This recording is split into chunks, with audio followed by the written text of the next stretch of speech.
हिंदी अध्याय 471 अंधकार क्लोन तकनीक। वांग टेंग। माहौल अचानक थोड़ा अजीब हो गया। वांग टेंग ने ब्लैक इनक्यूबस डेविल लॉर्ड को घूर कर देखा, जो उसके मुक्का मारने की वजह से डार्क फोर्स की गेंद में बदल गया था। उसे ये सब अवास्तविक और अवाक लगा। उसने ब्लैक इनक्यूबस डेविल लॉर्ड को एक ही मुक्के से हरा दिया। हालांकि वह जानता था कि ब्लैक इनक्यूबस डेविल लॉर्ड सिर्फ एक मजबूत मुखौटा लगा रहा था, फिर भी वह एक सामान्य चरण की मार्शल योद्धा थी। उसने धातु के कवच वाले ज्वलंत बिच्छू से भयंकर लड़ाई की और उसे तब तक पीटा जब तक वह जवाबी हमला नहीं कर सका। वह उसके हाथों में इतनी कमजोर क्यों हो गई? वांग टेंग ने अपनी मुट्ठी को देखा और उसे जोर से भींच लिया। उसे लगा कि कुछ ठीक नहीं है। दूसरी ओर धातु कवच वाला ज्वलंत बिच्छू भयभीत होकर वांग टेंग को देख रहा था। यह इंसान थोड़ा डरावना लग रहा था। वह महिला शैतान बहुत क्रूर थी, लेकिन उसने उसे एक ही मुक्का से मार डाला। उस आदमी की क्रूरता चरम पर थी। ध्यान रहे, ये लगभग महिला शैतान द्वारा मारा गया था। तुलना करें तो ये केवल तभी पीड़ा में होगा जब यह इस मानव के हाथों में आ जाए। वह उसे उकसाने का जोखिम नहीं उठा सकता था। सौभाग्य से यह मनुष्य बुरा व्यक्ति नहीं था। उसका धार्मिक रूप उसके मन में गहराई से अंकित था।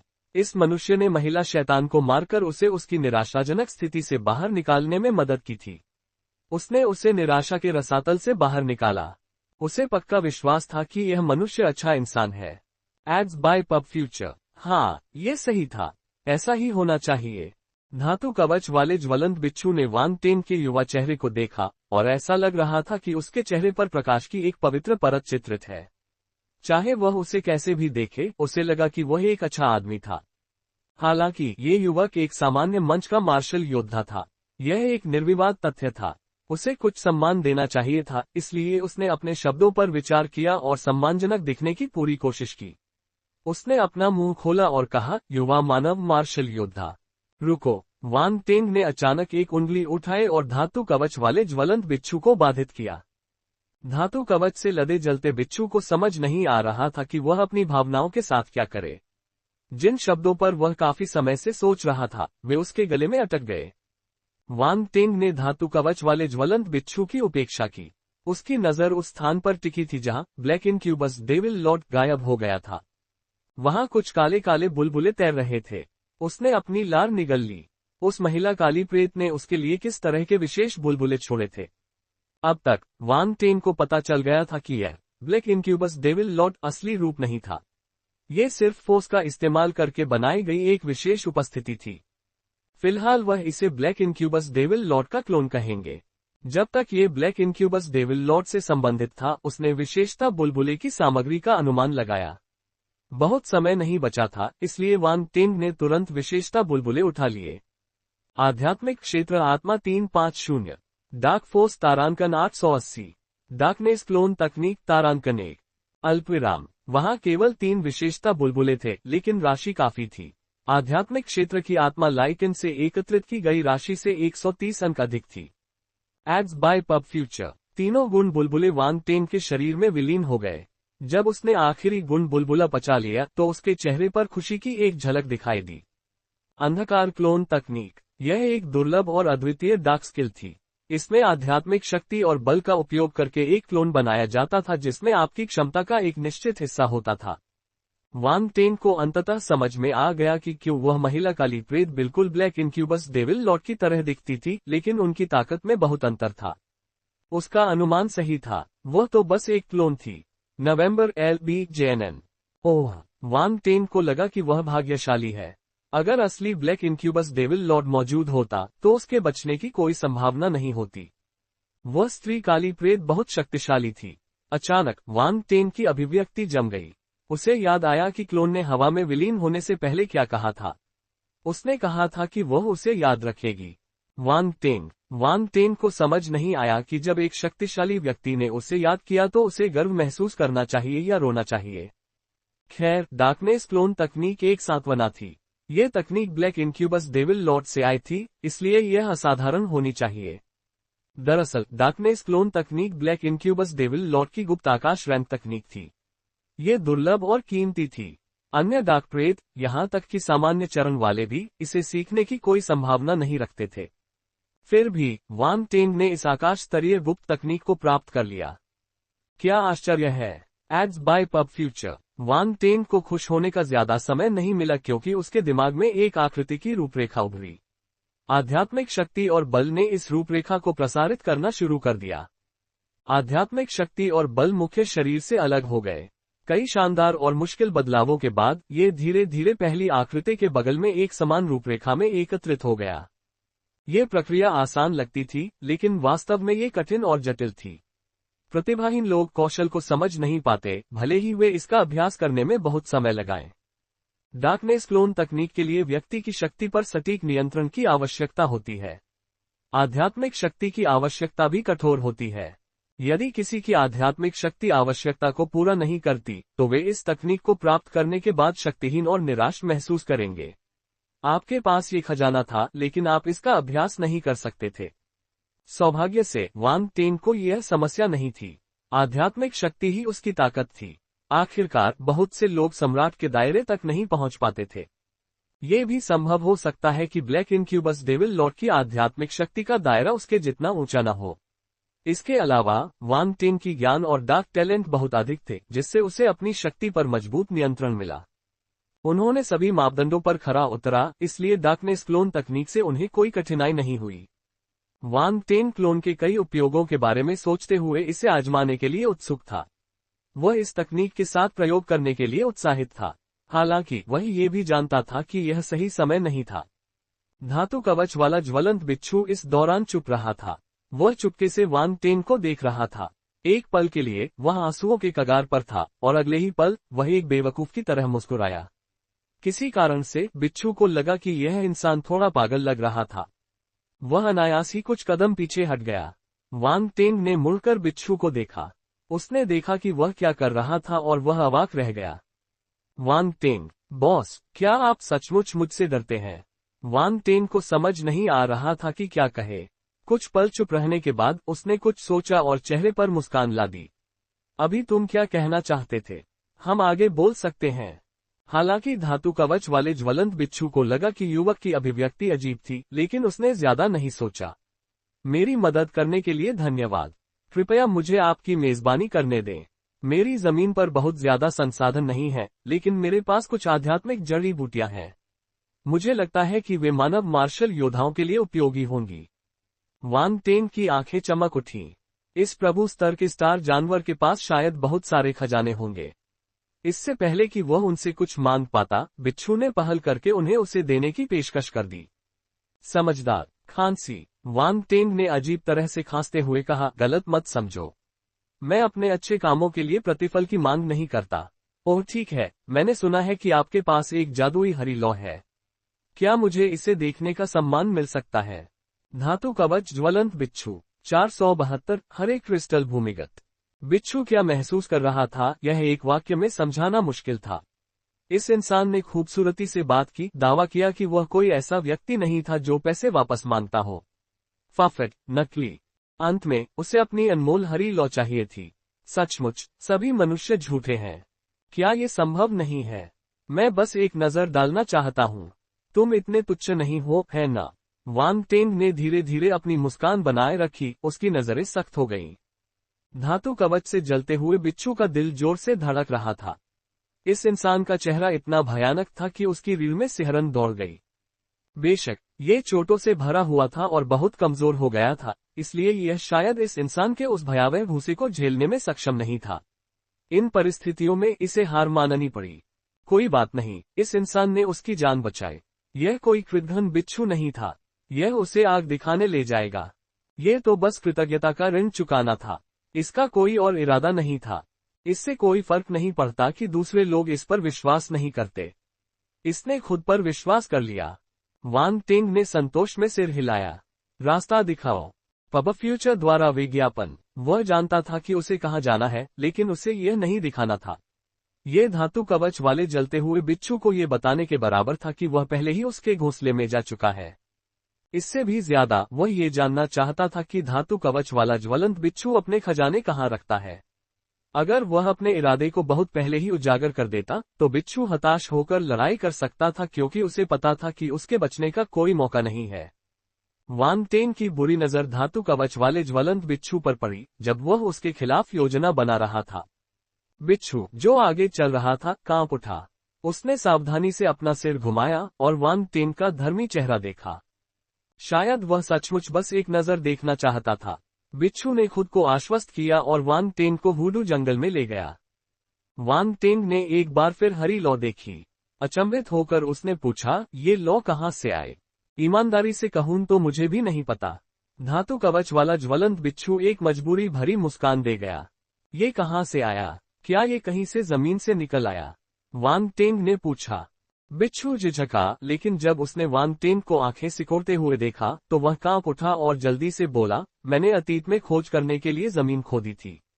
हरी लौ के नीचे एक अज्ञात हरी चट्टान है। चट्टान टूटने के बाद शायद ये लौ प्रकट हुई होगी और तब से जल रही होगी। तो आप कह रहे हैं कि हरी लौ आपके आने से पहले ही यहाँ थी? वांग टेन ने अपनी ठुड्डी को छूते हुए पूछा। ये सही है। मैं स्वाभाविक रूप से लेप्टो के प्रति संवेदनशील हूं और यह जगह संयोग से मिली। मुझे लगा कि हरी लौ असाधारण थी, इसलिए मैंने इसे अपने कब्जे में ले लिया, धातु कवच वाले ज्वलंत बिच्छू ने कहा। आपने इस स्तर तक पहुंचने के लिए इस हरे रंग की लौ पर भरोसा किया, है ना? वांग टेन ने अचानक एक सार्थक लहजे में पूछा। पब फ्यूचर द्वारा विज्ञापन। धातु कवच वाले ज्वलंत बिच्छू का दिल धड़क उठा। यह महत्वपूर्ण बिंदुओं से बच गया था, लेकिन इस मानव ने फिर भी इसका अनुमान लगा लिया। इसने एक कड़वी मुस्कान दी और अपना विशाल सिर हिलाया। हाँ, मैं बस एक साधारण धातु कवच वाला ज्वलंत बिच्छू था। मेरी जाति के लिए भगवान के स्तर तक पहुंचना कठिन है। अगर यह हरी लौ नहीं होती तो मैं अपने कबीले के लोगों की तरह होता। 9 सितारा स्तर मेरी सीमा है। वह एक पल के लिए रुका, जैसे कि वह दुविधा में हो। फिर उसने एक बड़ा फैसला लिया और कहा, तुमने मेरी जान बचाई। मेरे पास तुम्हें देने के लिए कुछ भी नहीं है, इसलिए मुझे तुम्हें ये हरी लौ देनी चाहिए। क्या तुम इसे छोड़कर जा सकते हो? वांग टेन ने आश्चर्य से इसे देखा और अस्पष्ट मुस्कान के साथ कहा। तो क्या हुआ अगर मैं नहीं देता? मैं गंभीर रूप से घायल हूं और मेरे आसपास के अन्य लॉर्ड लेवल स्टार जानवर मुझे पसंद नहीं करते। वे शोर सुनकर जल्दी ही भाग जाएंगे। अगर मैं इसे तुम्हें नहीं देता तो भी मैं इस ज्वाला की रक्षा नहीं कर पाऊंगा, धातु कवच वाले ज्वलंत बिच्छू ने दुखी होकर कहा। लेकिन मैं उस तरह का व्यक्ति नहीं हूँ। लोगों का फायदा उठाना मेरा मतलब है, बिच्छुओं का फायदा उठाना मेरी शैली नहीं है, वांग टेन ने ईमानदारी से कहा। धातु कवच वाले ज्वलंत बिच्छू को पता नहीं था कि क्या कहना है। आपकी आंखें लगभग ज्वाला से चिपकी हुई हैं। आपका क्या मतलब है कि आप उस तरह के व्यक्ति नहीं हैं? आप किसे बेवकूफ बनाने की कोशिश कर रहे हैं? तुम मेरा फायदा नहीं उठा रहे हो। मैं इससे तुम्हें स्वेच्छा से दे रहा हूँ। धातु कवच वाला ज्वलंत बिच्छू असहाय महसूस कर रहा था। खांसी, उस स्थिति में मेरा मना करना अपमानजनक होगा। मैं बहुत दयालु हूँ। वांग टेन ने गहरी सांस ली। बेशर्म, धातु कवच वाला ज्वलंत बिच्छू अपने दिल में डांट रहा था, लेकिन ऊपर से उसने उत्साह से सिर हिलाया और सब ठीक है, ये सही है, तुम हमेशा सही हो वाला भाव दिया। पब फ्यूचर द्वारा विज्ञापन। मेरे पीछे आओ। अगर तुम हरी लौ को अवशोषित करना चाहते हो तो तुम्हें इसे स्रोत से करना होगा। यह जमीन के नीचे है, बिच्छू बोलते हुए आगे बढ़ा। वांग टेन उत्साहित हो गया। उसने बिच्छू का पीछा किया और पूछा, अगर मैं उस हरी लौ को सोख लूं तो क्या होगा? आपने खुद ज्वाला की शक्ति देखी है। यदि आप इसे अवशोषित करते हैं तो ज्वाला आपके बल से जुड़ जाएगी और आपकी युद्ध क्षमता बढ़ जाएगी। इसके अन्य उपयोग भी हैं। एक बार जब आप इसे अवशोषित कर लेंगे तो आपको पता चल जाएगा, धातु कवच ज्वलंत बिच्छू ने समझाया। वांग टेन ने सिर हिलाया। हरी लौ की उसकी उम्मीदें और बढ़ गईं। पहले तो उसने लिटिल व्हाइट को इसे अवशोषित करने देने की योजना बनाई, लेकिन अब उसे अचानक एहसास हुआ कि वह भी ऐसा कर सकता है। वह इसे 2 भागों में बांट सकता था, एक अपने लिए और एक पक्षी के लिए। वह बड़ा हिस्सा ले लेता जबकि लिटिल व्हाइट छोटा हिस्सा ले लेता। ये वांग परिवार का बंटवारा करने का उचित तरीका था। नोव LBJNN।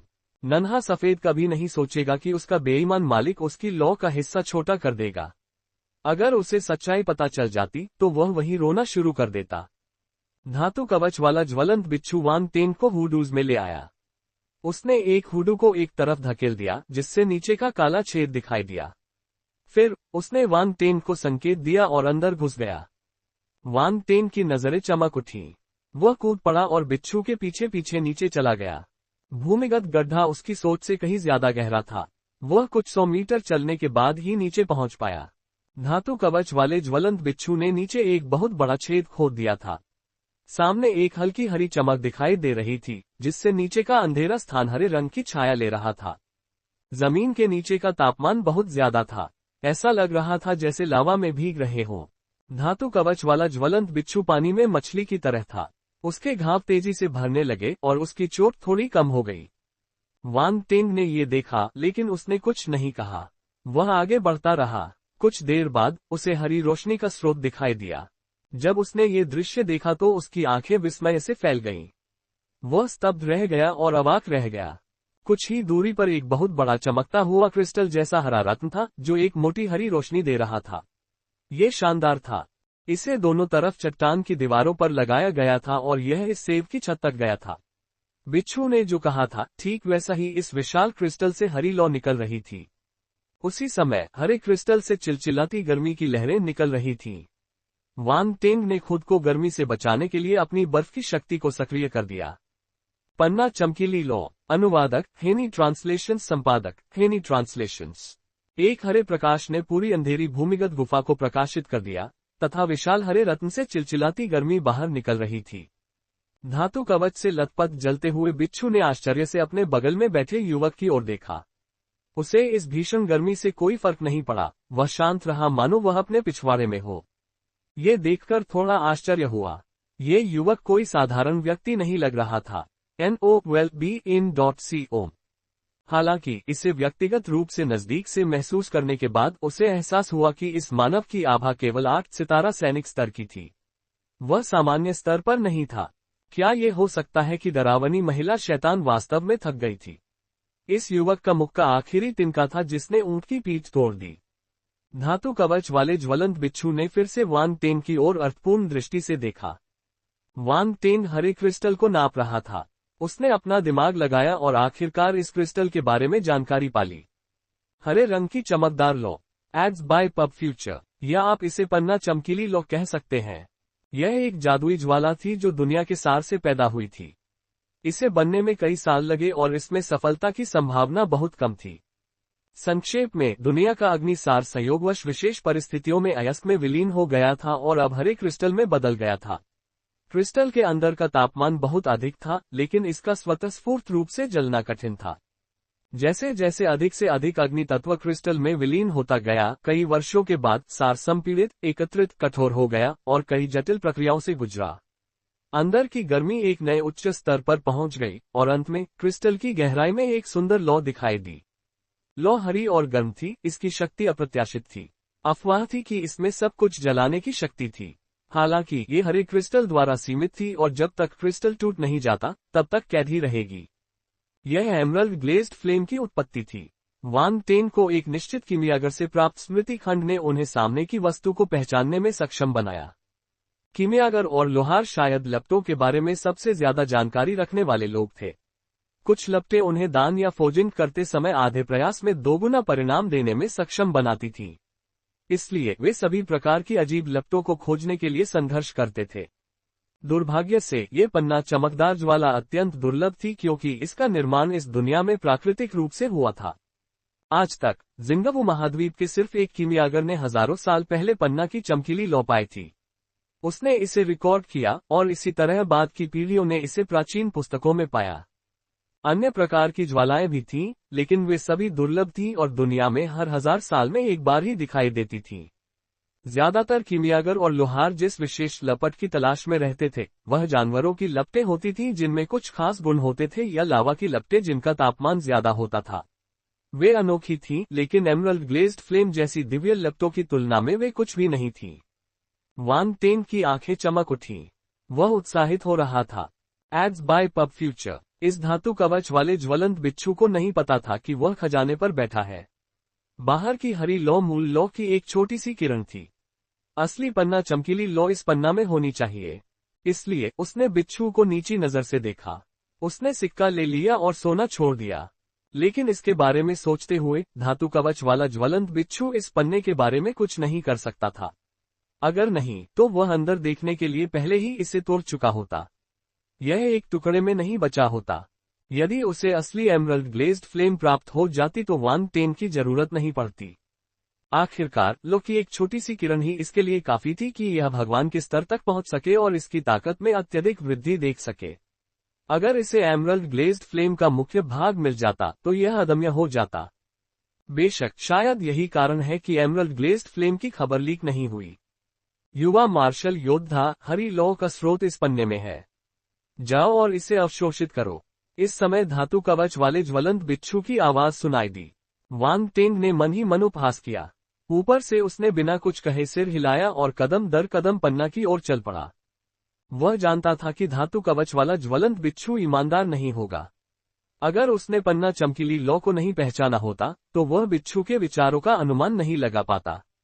हालांकि वह जानता था कि पन्ना की चमकदार ज्वाला को कैसे अवशोषित किया जाए, इसलिए वह समझ गया कि धातु कवच वाला ज्वलंत बिच्छू क्या सोच रहा था। अगर वह लापरवाही से पन्ना को छूता और ज्वाला को अवशोषित करने की कोशिश करता तो पन्ना में जमा अग्नि तत्व वहीं फट जाता। एक लापरवाही भरा कदम और वह राख में बदल सकता था। Ads bye pub future. धातु कवच वाले जलते हुए बिच्छू को पहले भी ऐसी ही पीड़ा झेलनी पड़ी होगी। वह भाग्यशाली था कि अभी भी जीवित था। वांग टेन का मन भटक गया और वह पन्ने के सामने आ गया। उसने ऊपर देखा, यह एक राजसी दृश्य था। पन्ना बहुत बड़ा था। इसे पत्थर की दीवारों पर उकेरा गया था और इसका एक बड़ा हिस्सा अभी भी जमीन के नीचे दबा हुआ था। उसे नहीं पता था कि यह कितना बड़ा था। उन्हें आश्चर्य हुआ कि इस आकार की ज्वाला बनने में कितना समय लगा होगा। वांग टेन ये सोचे बिना नहीं रह सका कि ये दुनिया कितनी रहस्यमयी है। भले ही वह सामान्य लोगों से ज्यादा ताकतवर था, फिर भी वह इस राजसी उपस्थिति के सामने खुद को छोटा और महत्वहीन महसूस करता था। हाल ही में जो अहंकार उनमें पैदा हुआ था वह फिर से गायब हो गया। उन्हें विनम्र बने रहना चाहिए। उसने गहरी सांस ली और अपने मन की गहराई में आध्यात्मिक शक्ति को तैयार किया। जैसे ही उसने अपना हाथ पन्ने पर रखा, उसकी आध्यात्मिक शक्ति बाहर निकलकर पन्ने में फैल गई। वांग टेन को एमरल्ड ग्लेज्ड फ्लेम को अवशोषित करने के 3 तरीके पता थे। 2 तरीकों के लिए बाहरी शक्ति की आवश्यकता थी और उनमें जोखिम भी अधिक था। एक गलत कदम से प्रतिशोध हो सकता था। विशेष लपटों के बारे में लोगों को कम ही पता चलता था। इसका एक कारण यह था कि उन्हें बुझाना बहुत मुश्किल था। कई शक्तिशाली योद्धा लपटों को बुझाते समय मारे गए थे। वे जलकर राख हो गए थे। इसके अलावा इन दुर्जय योद्धाओं ने आग की लपटों को देखने के बाद इसकी सूचना किसी को नहीं दी। इसलिए जब वे मर गए तो उनके लापता होने के साथ ही यह खबर भी दब गई। इससे आग की लपटें और भी गुप्त हो गईं। पहले 2 तरीकों के अलावा आग को शांत करने का एक और सुरक्षित तरीका भी था। बेशक ये सिर्फ तुलनात्मक रूप से ज्यादा सुरक्षित था। जोखिम अभी भी ज्यादा था। अंतिम विधि थी ज्वाला को नियंत्रित करने और उसे अपने शरीर में खींचने के लिए शक्तिशाली आध्यात्मिक शक्ति का प्रयोग करना। ज्वाला को नियंत्रित करने के लिए आध्यात्मिक शक्ति की आवश्यकता होती थी। कीमियागर और लोहार अदृश्य आध्यात्मिक शक्ति का उपयोग करके ज्वाला की तीव्रता को नियंत्रित करते थे ताकि वे मनचाहा प्रभाव प्राप्त कर सकें। आध्यात्मिक गति की आध्यात्मिक शक्ति का वस्तुकरण थी। जब नियंत्रण की बात आती है तो ये सीधे आध्यात्मिक शक्ति का उपयोग करने से अधिक सुविधाजनक हो सकता है। इसलिए ज्वाला को वश में करने के लिए आध्यात्मिक गतिकी का उपयोग करने का जोखिम तुलनात्मक रूप से कम था। आपकी आध्यात्मिक गतिशीलता जितनी मजबूत होगी, जोखिम उतना ही कम होगा। बेशक केवल दिव्य आत्मा वाले ही इस धोखाधड़ी के तरीके का इस्तेमाल कर सकते थे। दूसरों को इसके बारे में सोचने की जरूरत ही नहीं थी। सौभाग्यवश वांग टेन की आध्यात्मिक गतिशीलता शक्तिशाली थी। कठिन ऑपरेशन। वांग टेन पन्ने के सामने खड़ा था, लंबा और चुप। उसने अपनी आंखें बंद कर ली और अपनी आध्यात्मिक गति को धीरे धीरे पन्ने में धकेल दिया। उसने अपने हाथ पर आध्यात्मिक गति की लपेट ली ताकि वह अंदर के तापमान से जल न जाए। इसी समय आध्यात्मिक गति की धीरे धीरे क्रिस्टल में समा गई। जैसे ही उसकी आध्यात्मिक गतिज ऊर्जा अंदर आई, वांग टेन को एक रहस्यमय दुनिया का एहसास हुआ। उसे लगा जैसे वह आग में डूबा हुआ है। वह अत्यंत मोटी अग्निसार से घिरा हुआ था जो हरे रंग की लपटों में एकत्रित हो गई थी। अग्निसार की ये लपटें उसकी आध्यात्मिक गतिज ऊर्जा को जला रही थीं। वांग टेन ने भौहें सिकोड़ी। उसे लगा कि उसकी आध्यात्मिक गतिशीलता जल्दी ही समाप्त हो रही है।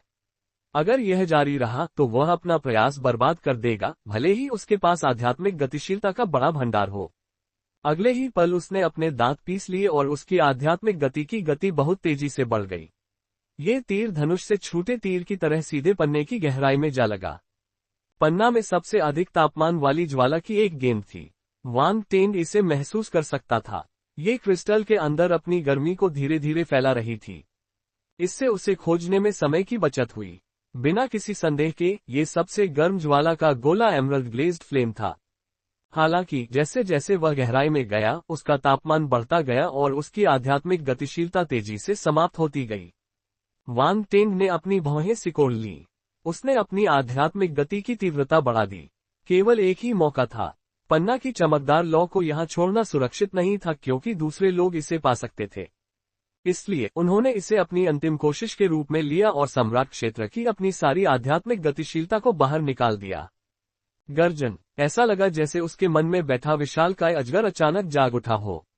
अंततः अपनी आध्यात्मिक गतिशीलता के माध्यम से वांग टेंग ने एक चमकदार हरे रंग की लौ देखी, जो पन्ने के समान सुंदर थी और कुछ ही दूरी पर चुपचाप तैर रही थी। वांग टेंग ने विस्मय में सांस लेना बंद कर दिया, लेकिन उसने संकोच नहीं किया। संकोच करने की कोई बात नहीं थी। अपनी आध्यात्मिक गति से ज्वाला को शांत करने के लिए किसी तकनीक की आवश्यकता नहीं थी। उसे बस ये करने की जरूरत थी। वांग टेंग के नियंत्रण में उसकी आध्यात्मिक गतिज ऊर्जा एकत्रित होने लगी और एक विशाल जाल में बदल गई, जो ज्वाला के चारों ओर लिपट गई। अगर वे लोग जिन्होंने अतीत में ऐसी दुर्लभ ज्वालाओं को वश में किया था, उन्हें पता होता कि वह कितना क्रूर था, तो वे अपनी कब्रों में खड़े हो सकते थे। पब फ्यूचर द्वारा विज्ञापन। ध्यान रहे, जब वे आग की लपटों को ले जा रहे थे तो वे बेहद सावधान थे। उन्होंने जोखिम को कम करने के लिए हर तरह के तरीके अपनाए, जब तक कि उन्हें अपनी चाल चलना उचित नहीं लगा। कोई भी वांग टेंग की तरह आग पर झपट नहीं सकता था। पन्ना की चमकीली ज्वाला ने जब बाहरी ताकत के आक्रमण को महसूस किया तो उसने प्रतिरोध करना शुरू कर दिया। हरी लपटें बड़ी और चमकदार होती गईं। वह आध्यात्मिक गति की और उसके नियंत्रण की कैद को तोड़ना चाहती थी। वांग टेंग का चेहरा थोड़ा पीला पड़ गया। उसने अपनी आध्यात्मिक गति को केंद्रित किया और पन्ना चमकीली लौ में चुभोने के लिए कई सुइयां बनाई। वे सीधे उसके केंद्र पर निशाना साध रही थीं। दोनों पक्ष एक क्षण के लिए ठहर से गए, किसी का पलड़ा भारी नहीं था। अल्पविराम। बाहर धातु कवच वाला ज्वलंत बिच्छू वांग टेंग को देख रहा था। जब उसने देखा कि उसे कोई प्रतिक्रिया नहीं मिली, तो वह हैरान हो गया। क्या ऐसा हो सकता है कि उसने इसे आत्मसात करना शुरू नहीं किया था? उस पर कोई प्रतिक्रिया क्यों नहीं हुई? क्या वह इसके हिलने का इंतजार कर रहा था? धातु कवच से जलते हुए बिच्छू के दिमाग में एक विचार कौंधा। जितना अधिक वह इस बारे में सोचता, उतना ही उसे ऐसा ही महसूस होता। चालाक मानव। मनुष्य सभी बुरे हैं। NOWELLBJAN.com। ये सफेद चेहरा शायद नकली था। क्या उसे लगा कि यह उसके अतिरंजित अभिनय कौशल को नहीं देख पाएगा? धातु कवच वाले ज्वलंत बिच्छू ने तिरस्कारपूर्वक शिकायत की, जैसा कि उसने खुद से सोचा था। मुझे विश्वास नहीं होता कि आप हरी लौ से मोहित नहीं होंगे। जिस क्षण आप इसे अवशोषित करेंगे, आप मर जाएंगे। मैं इंतजार करने का जोखिम उठा सकता हूँ। वह अपने घावों को ठीक करने के लिए अपने आसपास की अग्निशक्ति को चूस रहा था और धैर्यपूर्वक एक और प्रतीक्षा कर रहा था। पब फ्यूचर द्वारा विज्ञापन। अल्पविराम। कुछ समय बाद वांग टेंग अचानक पीड़ा से चीखा और उसके मुंह से खून की उल्टी हुई। धातु कवच वाले ज्वलंत बिच्छू की आंखें चमक उठीं। वह जोर से हंसा और वांग टेंग की ओर रेंगने के लिए उछला। उसने प्रसन्नतापूर्वक कहा, मानव, तुम मेरे जाल में फंस गए और हरी लौ से प्रतिक्रिया प्राप्त की। तुम जल्दी से ठीक नहीं हो पाओगे। तुम मर चुके हो। वांग टेंग ने अपनी छाती पकड़ ली और वह डर गया। उसने कांपती उंगलियों से धातु के कवच में जलते हुए बिच्छू की ओर इशारा किया। घृणित। तुमने मेरा फायदा उठाया और मेरा खजाना छीनना चाहा। इंसान सब झूठे कमीने हैं। धातु कवच वाला ज्वलंत बिच्छू सूंघकर बोला। बकवास, तुम ही थे जिन्होंने मुझे ये दिया। मैंने इसे सिर्फ इसलिए स्वीकार किया क्योंकि मुझे तुम दयनीय लगे। फिर भी तुम अब मुझे चोट पहुंचा रहे हो। बेशर्म। वांग टेंग ने झट से जवाब दिया। बकवास। मैंने तुम्हें खजाना इसलिए दिया क्योंकि मैं बुरी तरह घायल हो गया था। मुझे डर था कि तुम मुझ पर हमला कर दोगे। धातु कवच वाला ज्वलंत बिच्छू शर्मिंदगी से क्रोधित हो गया। तो यह मेरी गलती है। वांग टेंग ने मजाक किया। समय बर्बाद करना बंद करो। मनुष्य और तारा जानवर प्राकृतिक दुश्मन हैं। मैं आज तुम्हें खा जाऊंगा। मानव मांस और रक्त मेरे लिए एक टॉनिक है। धातु कवच वाले ज्वलंत बिच्छू ने खून जमा देने वाली मुस्कान दी। मेरे पास मत आओ। वांग टेंग घबरा गया। वह बिच्छू से खुद को दूर रखने की कोशिश करते हुए पीछे हटता रहा। बचाव करना बंद करो, मैं तुम्हें तुरंत मौत दे दूंगा, तुम आज बच नहीं पाओगे। धातु कवच वाले ज्वलंत बिच्छू की आवाज उदासीन थी। हम चर्चा कर सकते हैं, मैं तुम्हें कुछ भी दे सकता हूँ, बशर्ते तुम मुझे छोड़ दो। वान टेन की आवाज कांप रही थी। इसमें चर्चा करने जैसा कुछ नहीं है। जब मैं तुम्हें खा लूंगा तब तुम्हारी चीजें मेरी हो जाएंगी। धातु कवच वाला ज्वलंत बिच्छू हिला नहीं। वह आगे बढ़ा और अपने विशाल पंजे वान टेन के सिर पर दे मारे। सांस। इस समय वान टेन ने आह भरी। तुम्हें ऐसा क्यों करना है? उसके चेहरे पर डर बिना किसी निशान के गायब हो गया, उसकी जगह एक ठंडी मुस्कान ने ले ली। उसी समय उसने अपना हाथ उठाया और एक हरे रंग की लौ धरती पर सबसे खूबसूरत फूल की तरह खिल उठी। पब फ्यूचर द्वारा विज्ञापन। भूमिगत गुफा में भीषण गर्मी फैल गई। धातु कवच वाला ज्वलंत बिच्छू सबसे पहले प्रभावित हुआ। धधकती गर्मी उसे पिघलाने ही वाली थी, लेकिन उसके सामने खड़ा युवा इंसान शांति से ज्वाला को थामे हुए था। उस पर जरा भी असर नहीं हुआ। असंभव, बिच्छू ने अविश्वास में कहा। उसकी आवाज में स्पष्ट भय का भाव था। मेरी एक्टिंग कैसी है? वान टेन ने हंसते हुए कहा। धातु कवच ज्वलंत बिच्छू, अरे मनुष्य तो सभी बेईमान हैं। ये युवक असाधारण रूप से धूर्त है। उसकी खामोशी को देखते हुए वान टेन ने अपना सिर हिलाया और कहा, पहले तो मैं तुम्हारी जान बख्शना चाहता था, लेकिन अब इस पर विचार करने की कोई जरूरत नहीं है। बोलते समय उसने अपनी अंगुलियों को थोड़ा सा मोड़ा ताकि धातु कवच में जलते हुए बिच्छू पर लौ फेंक सके। धातु कवच वाला ज्वलंत बिच्छू डरकर चिल्लाया, रुको, तुम्हें और क्या कहना है? वान टेन ने पूछने से पहले कुछ देर रुककर कहा, मुझे जाने दो और मैं तुम्हें अपना सारा खजाना दे दूंगा। मैंने इन कुछ सालों में कई दुर्लभ अयस्क और आध्यात्मिक चीजें इकट्ठी की हैं। धातु कवच वाले ज्वलंत बिच्छू ने जल्दी से कहा, मैं तुम्हें मार डालूंगा, उसके बाद तुम्हारी चीजें मेरी हो जाएंगी। वान टेन ने उसके शब्द वापस फेंके। धातु कवच से जलते हुए बिच्छू का चेहरा हरा हो गया। ऐसा लगता है कि आपके पास मुझे समझाने के लिए कुछ नहीं है। वान टेन ने अफसोस में अपना सिर हिलाया। फिर उसने अपना हमला जारी रखा। रुको, मैं तुम्हें अपना स्वामी मान सकता हूँ। धातु कवच वाले ज्वलंत बिच्छू को यह निर्णय लेने के लिए बहुत साहस की आवश्यकता थी। वह झिझक रहा था, लेकिन फिर भी वह जोर से चिल्लाया। वह जानता था कि उसके पास कोई और विकल्प नहीं था। इस युवा मानव को हरी लौ मिलने के बाद उसे उससे बहुत बड़ा खतरा महसूस हुआ। ये हरी लौ उस हरी लौ से भी ज्यादा डरावनी थी जिसे उसने सोख लिया था। उसे डर था कि एक बार लौ को छू लेने पर वह जलकर राख हो जाएगी। उसे स्पष्ट रूप से पता था कि हरी लौ कितनी शक्तिशाली थी। क्या तुम मुझे अपना गुरु मानते हो? वान टेन ने अपना सिर झुकाकर उसकी ओर देखा। उसके होठों के किनारे पर एक मुस्कान उभरी। युद्ध के मैदान में वापसी। वान टेन ने धातु के कवच वाले जलते हुए बिच्छू को दिलचस्पी से देखा और अपनी ठुड्डी को छुआ। वह उसके संकेत से आश्चर्यचकित था। धातु कवच वाला ज्वलंत बिच्छू एक प्रभु स्तर का सितारा जानवर था। फिर भी वो मृत्यु से डरता था और जीवित रहने के लिए उसे अपना स्वामी मानने को तैयार था। हालांकि वान टेन के लिए एक प्रभु स्तर का आध्यात्मिक पालतू जानवर होना बुरा नहीं था। इस धातु कवच वाले ज्वलंत बिच्छू में एमरल्ड ग्लेज्ड फ्लेम के कारण उत्परिवर्तन हुआ था, इसलिए इसकी क्षमता कम नहीं थी।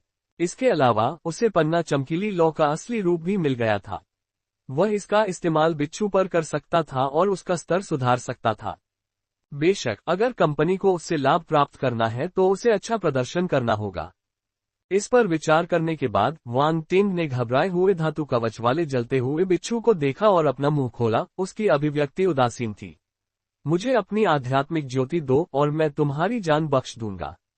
आध्यात्मिक ज्वाला सभी जीवित प्राणियों का आध्यात्मिक केंद्र थी। सामान्य स्तर के मार्शल योद्धा या प्रभु स्तर के तारा जानवर अपनी आध्यात्मिक ज्वाला की उपस्थिति को महसूस कर सकते थे। इसे सौंपने का मतलब था कि वे अपना जीवन दूसरों को सौंप रहे थे। आध्यात्मिक पालतू अनुबंध की तुलना में ये तरीका ज्यादा सीधा था। जो व्यक्ति अपनी आध्यात्मिक लौ को किसी और को सौंपता था, वह हमेशा के लिए दूसरे का गुलाम बन जाता था। जैसा कि अपेक्षित था, जब धातु कवच वाले ज्वलंत बिच्छू ने वान टेन को अपनी आध्यात्मिक ज्योति के लिए पूछते हुए सुना तो उसका दिल धड़कना बंद हो गया। वह फिर से दुविधा में पड़ गया। उसने एक प्रभु स्तर का सितारा जानवर बनने के लिए कड़ी मेहनत की थी क्योंकि वह अपने भाग्य को खुद नियंत्रित करना चाहता था। भविष्य में उसके कार्यों को निर्धारित करने वाले मनुष्य के विचार को पचाना उसके लिए कठिन था। लेकिन अगर उसने इसे नहीं सौंपा तो वह मर जाएगा। वांग टेन चुपचाप बिच्छू को देखता रहा। अगर वह अपनी आध्यात्मिक ज्वाला उसे नहीं देता तो वह इस तारा जानवर पर भरोसा नहीं कर पाता। उस स्थिति में उसके पास उसे मारने के अलावा कोई विकल्प नहीं होता। पब फ्यूचर द्वारा विज्ञापन। धातु कवच वाला ज्वलंत बिच्छू भी यह बात समझ गया। वह हिचकिचाया क्योंकि वह अनिच्छुक था। कुछ ही सेकंड में उसने अपना फैसला सुना दिया। उसके सिर से एक धुंधली आग की गेंद निकली। इस पदार्थ का कोई आकार या रंग नहीं था। इसे देखा या छुआ नहीं जा सकता था। आप इसे महसूस करने के लिए केवल अपनी आध्यात्मिक शक्ति का उपयोग कर सकते थे। वांग टेंग ने अपनी आध्यात्मिक गति को मुक्त किया और पदार्थ की इस गेंद को निगल लिया। फिर उसकी आध्यात्मिक गति उसके माथे में सिकुड़ गई। धातु कवच वाला ज्वलंत बिच्छू कांप उठा। ऐसा लग रहा था कि उसे गंभीर चोट लगी है और वह तुरंत ही हताश हो गया। वह कमजोर हालत में जमीन पर पड़ा था। वांग टेंग ने उस पर नजर डाली और कहा, यहाँ रहो और अपनी चोट ठीक करो। पन्ने पर नजर रखो। मेरे वापस आने का इंतजार करो। मुझे पता है। धातु कवच वाले ज्वलंत बिच्छू ने अपना सिर नीचे करने से पहले एक जटिल अभिव्यक्ति के साथ उसकी ओर देखा। चूंकि तुमने मुझे अपना गुरु मान लिया है, इसलिए मैं बात को घुमा फिराकर नहीं बोलूंगा। अगर तुम आज्ञाकारी हो तो तुम्हें अपने हिस्से का लाभ मिलेगा। मैंने पन्ना चमकीली लौ प्राप्त कर ली है, इसलिए तुम इस बारे में सावधानी से सोच सकते हो। वांग टेंग ने पूरी तरह से नहीं बताया। वह मुड़ा और चला गया। हरे रंग की लौ को पन्ना चमकीली लौ कहा जाता है। ये बंदा जानता था कि यह क्या है। कोई आश्चर्य नहीं कि वह इसे वश में करने में सक्षम है। धातु कवच ज्वलंत बिच्छू की आंखें फड़क उठीं। साथ ही उसे ये भी समझ में आ गया कि यदि वह अपनी खेती के लिए हरित ज्वाला का उपयोग कर सके तो वह एक और कदम आगे बढ़ सकता है। ओह ठीक है, मेरे पास एक और आध्यात्मिक पालतू जानवर है जिसे इस हरी लौ की जरूरत है। मैं बाद में इसे हरी लौ को अवशोषित करने के लिए कहूंगा। इसे घुसपैठिया मत समझो। वांग टेंग कुछ कदम चलने के बाद वापस मुड़ा। धातु कवच वाले ज्वलंत बिच्छू को कड़वाहट महसूस हुई। मुख्य ज्वाला चली गई थी और उसे छोटी ज्वाला भी नहीं दी गई थी। ये साथी उसका स्वाभाविक दुश्मन होना चाहिए। पब फ्यूचर द्वारा विज्ञापन। और उसके पास पहले से ही एक आध्यात्मिक पालतू जानवर था। ऐसा लग रहा था कि उनका आध्यात्मिक जीवन आसान नहीं होगा। अल्पविराम। वांग टेंग ने धातु कवच वाले ज्वलंत बिच्छू को अनदेखा कर दिया और जमीन पर लौट आया। उसने लिटिल व्हाइट को बुलाया और उसे छोटी सी लौ को अवशोषित करने दिया। शुरू में वांग टेंग का लक्ष्य छोटी सी लौ थी। उसे नहीं पता था कि नीचे कुछ बेहतर है। धातु कवच वाले ज्वलंत बिच्छू ने उसे मारने के लिए भूमिगत फुसलाकर चालाकी से काम करने की कोशिश की। अंत में इसने पन्ना चमकीली लौ को सीधे उसकी बाहों में भेज दिया। इसलिए वांग टेंग अब उस छोटी लौ को नहीं चाहता था। लेकिन लिटिल व्हाइट के लिए ये छोटी लौ एक दुर्लभ वस्तु थी। आध्यात्मिक पालतू अनुबंध के माध्यम से वांग टेंग समझ गया कि लिटिल व्हाइट को हरी लौ के प्रति इतनी तीव्र लालसा क्यों थी। एक बार जब ये हरी लौ को अवशोषित कर लेता है तो यह अपने शरीर में भूत अग्नि प्रतिभा को सक्रिय करने में सक्षम होगा, जिससे इसे अधिक मजबूत हमला करने की शक्ति मिलेगी। वांग टेंग ये देखकर बहुत खुश हुआ। उसने लिटिल व्हाइट के सिर पर थपथपाया और कहा, आगे बढ़ो और इसे आत्मसात करो। मुझे उनकी मदद करने के लिए जल्दी वापस जाना है। नोव एल बी JNN। कांव कांव। लिटिल व्हाइट ने चिंतित होकर उसकी ओर देखा। चिंता मत करो, तुम नहीं मरोगे। वांग टेंग ने लिटिल व्हाइट को बिच्छू की पहचान बताई। उसने कौवे से कहा कि वह आज्ञाकारी होकर यहीं रहे और अपनी प्रतिभा के जागने का इंतजार करे। फिर वह हवा में ऊपर उठा और क्षितिज में गायब हो गया। लिटिल व्हाइट ने उसकी तरफ देखा। कुछ देर बाद वह हरी लौ के पास आया और उसे सोखने लगा। वांग टेंग तेजी से हवा में उड़ता हुआ स्टार मेपल सिटी की ओर बढ़ गया। उसने यहाँ बहुत समय बर्बाद कर दिया था। वह चाहता था कि शहर अभी भी बचा हो। हालांकि वह जानता था कि शहर में दुर्जय ब्लैक इनक्यूबस डेविल लॉर्ड की मौजूदगी के कारण खतरा था, लेकिन वह कुछ नहीं कर सकता था। आखिरकार वह मानव जाति का सदस्य था। पब फ्यूचर द्वारा विज्ञापन। इसके अलावा अब उसके पास पन्ना चमकीली लौ थी। यह एक शक्तिशाली सुरक्षा थी। ये स्वर्ग और पृथ्वी के सार से बना था। एक सामान्य चरण के मार्शल योद्धा को इसे संभालने में मुश्किल होगी अगर वह लौ से दागदार हो जाए।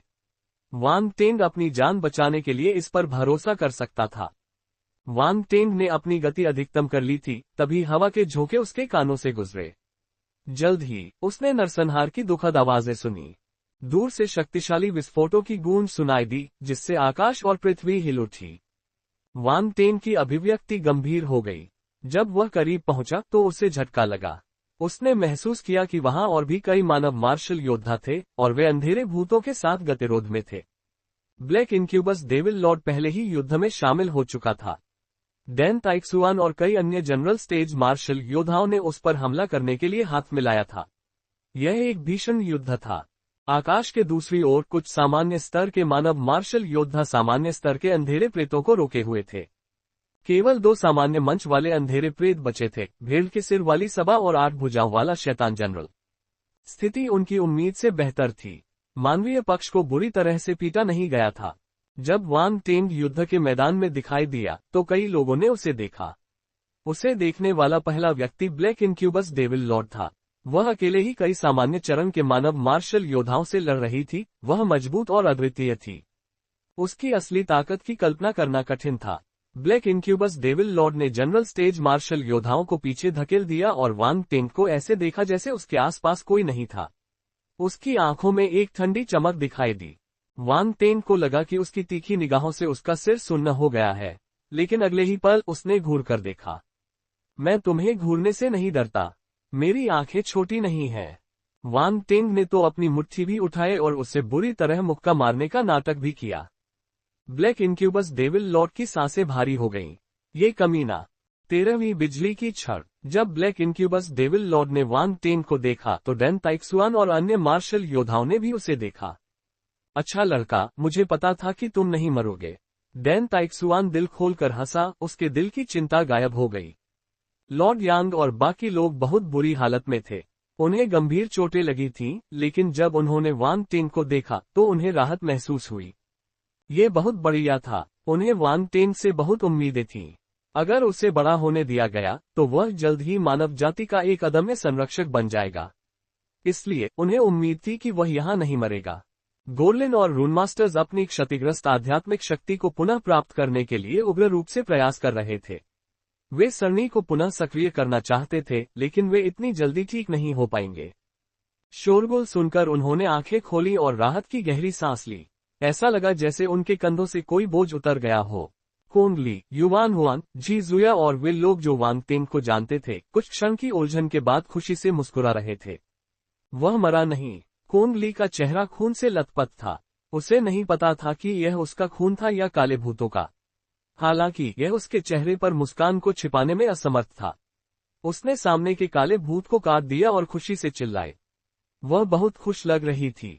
यह अच्छी बात है। अगर वह मर गया तो मैं अपना एक प्रतिद्वंद्वी खो दूंगा। युवेन जुवान ने मन ही मन सोचा। मुझे पता था कि वह कमीना इतनी आसानी से नहीं मरेगा। जी जुया ने मुंह बनाया। अल्पविराम। अचानक सभी को कुछ याद आया। यह एहसास उन्हें अचंभित कर गया। यदि वांग टेंग वापस आ गया था तो वह सामान्य मंच या अंधेरा प्रेत कहाँ था जो उसका पीछा करने गया था? वह कहाँ था? उन्होंने वांग टेंग के पीछे देखा। लाइकन अंधेरे प्रेत का कोई निशान नहीं था। अगले ही पल उनके दिमाग में एक बेतुका विचार आया। क्या वांग टेंग ने उस काले भूत को मार दिया? जैसे ही यह विचार मन में आया, सभी को झटका लगा। वह एक सामान्य स्तर का योद्धा था। एक 7 सितारा सैनिक स्तर का मार्शल योद्धा उसे कैसे मार सकता था?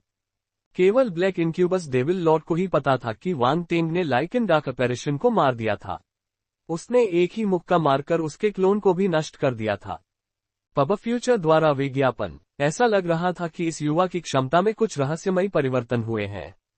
उसकी ताकत में जबरदस्त वृद्धि हुई है। उसने अपनी क्लोन पर जो मुक्का मारा था वह केवल शारीरिक शक्ति के आधार पर सामान्य अवस्था तक पहुंच गया था। हालांकि वह हैरान थी क्योंकि युवा मानव की आभा अभी भी 8 सितारा सैनिक स्तर पर थी। साथ ही याद रखें कि वो शुरुआत में केवल 7 सितारा सैनिक स्तर पर था। यह मानव सरल नहीं था। उनकी प्रतिभा भी अद्भुत थी। वे युद्ध के दौरान आगे बढ़ने में सफल रहे।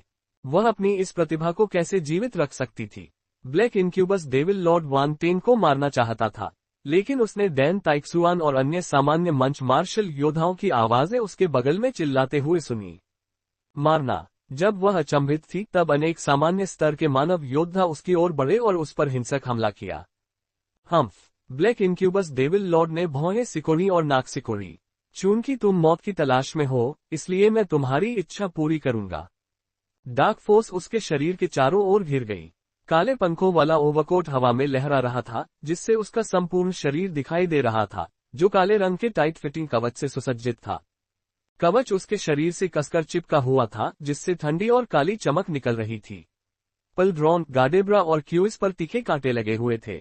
इनसे उसे एक भयंकर और जंगली आभा मिल रही थी। वह युद्ध के अंधेरे देवता की तरह लग रही थी। काले पंख एकत्र होने लगे और उसके हाथ में एक काले पंख वाली तलवार और ढाल बन गई। मार डालो, ब्लैक इनक्यूबस डेविल लॉर्ड चिल्लाया, क्योंकि वह सामान्य मंच के मानव मार्शल योद्धाओं की ओर दौड़ी। एक और भयावह युद्ध छिड़ गया, जिसने आकाश को सभी प्रकार की फोर्स चमक से ढक दिया। लाल, सुनहरा, नीला, हरा, काला फोर्स विस्फोटों ने आकाश को तहस नहस कर दिया, जिससे एक भयानक शक्ति निकल रही थी। वांग टेन का चेहरा गंभीर हो गया। उसने आसमान में चल रही लड़ाई को देखा और फिर नीचे अस्त व्यस्त युद्ध क्षेत्र को देखा।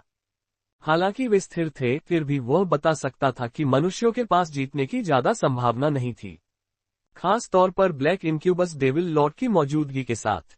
डैन ताइक्सुआन और मानव मार्शल योद्धाओं ने बड़ी संख्या में जीत हासिल की, लेकिन वांग टेन को नहीं लगा कि उन्हें कोई फायदा है।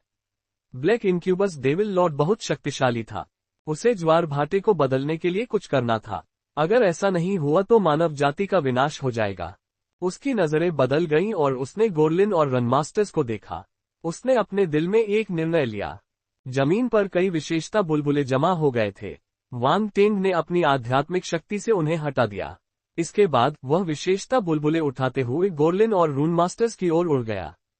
मास्टर, क्या आप सरनी की मेजबानी कर सकते हैं?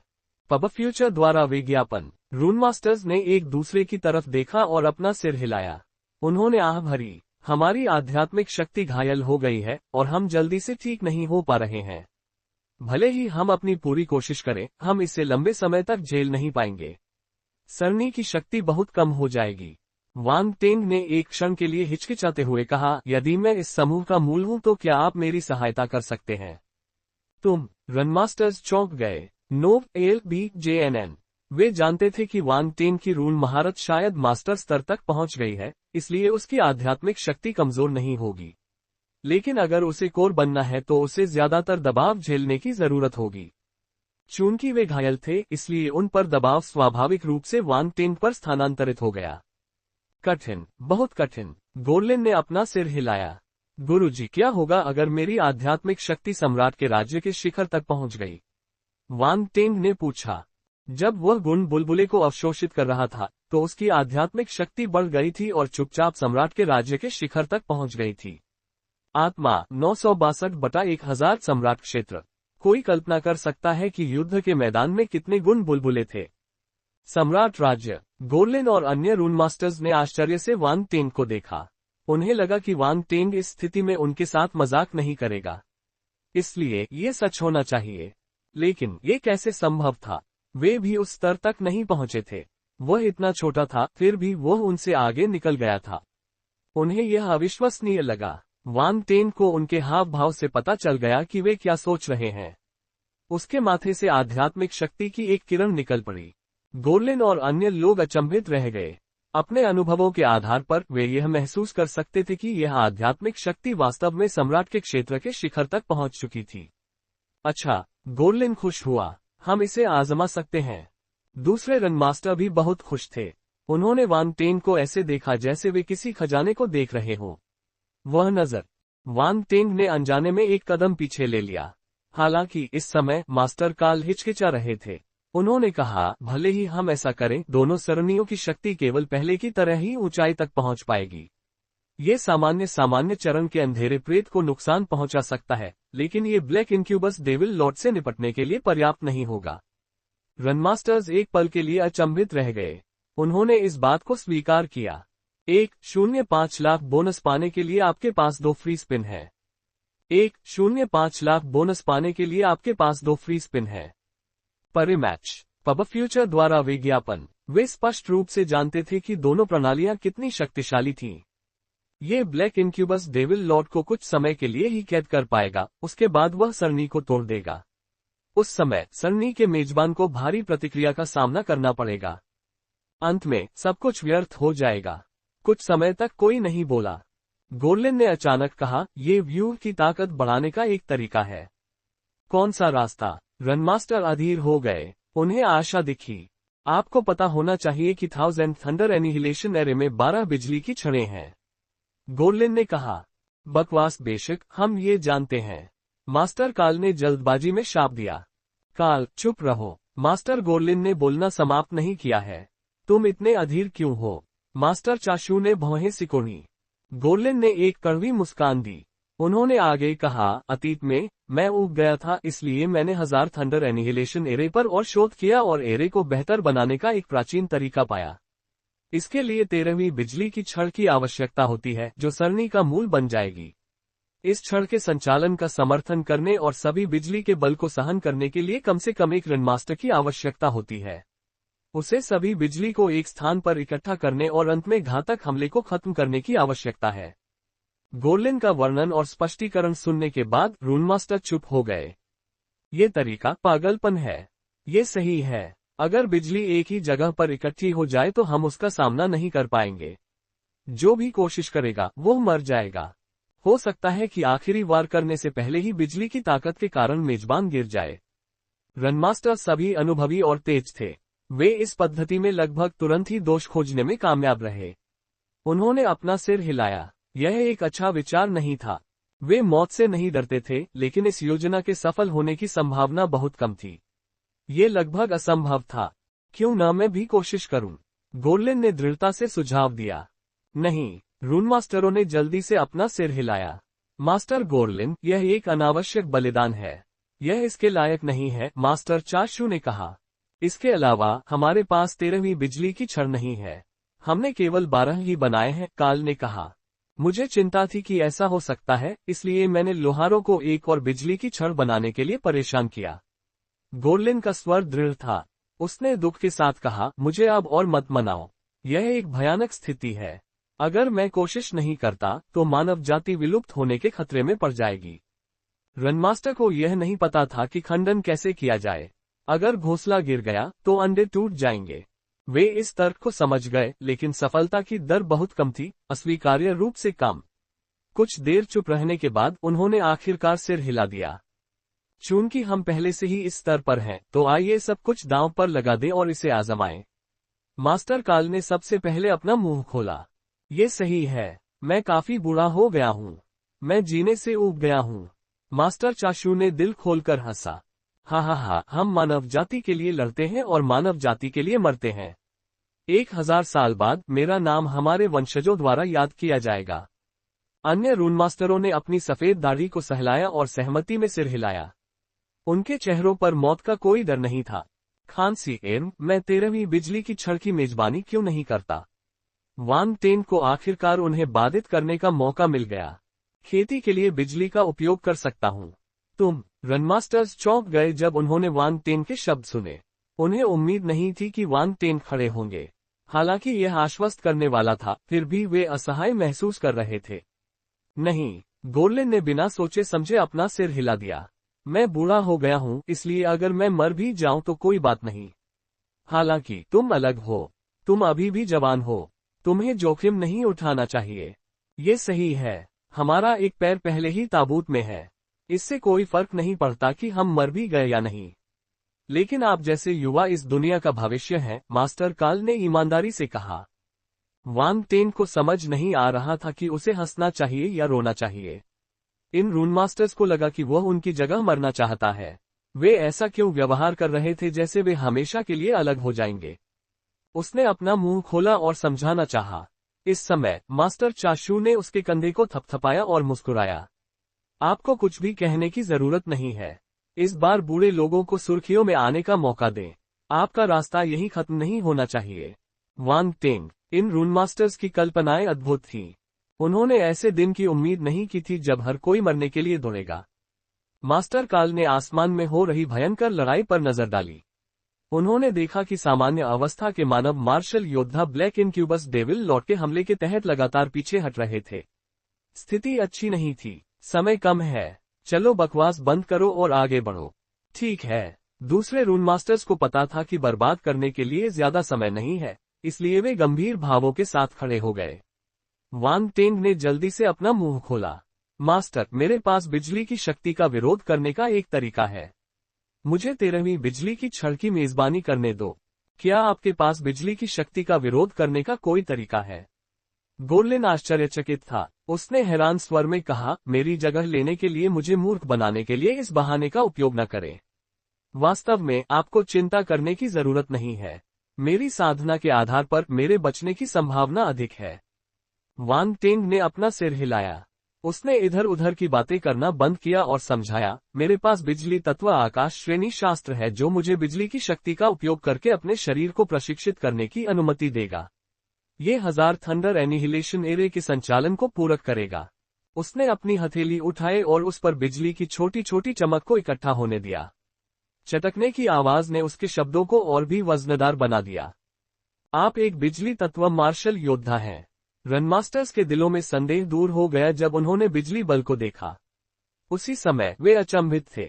गोर्लिन ने गहरी सांस ली।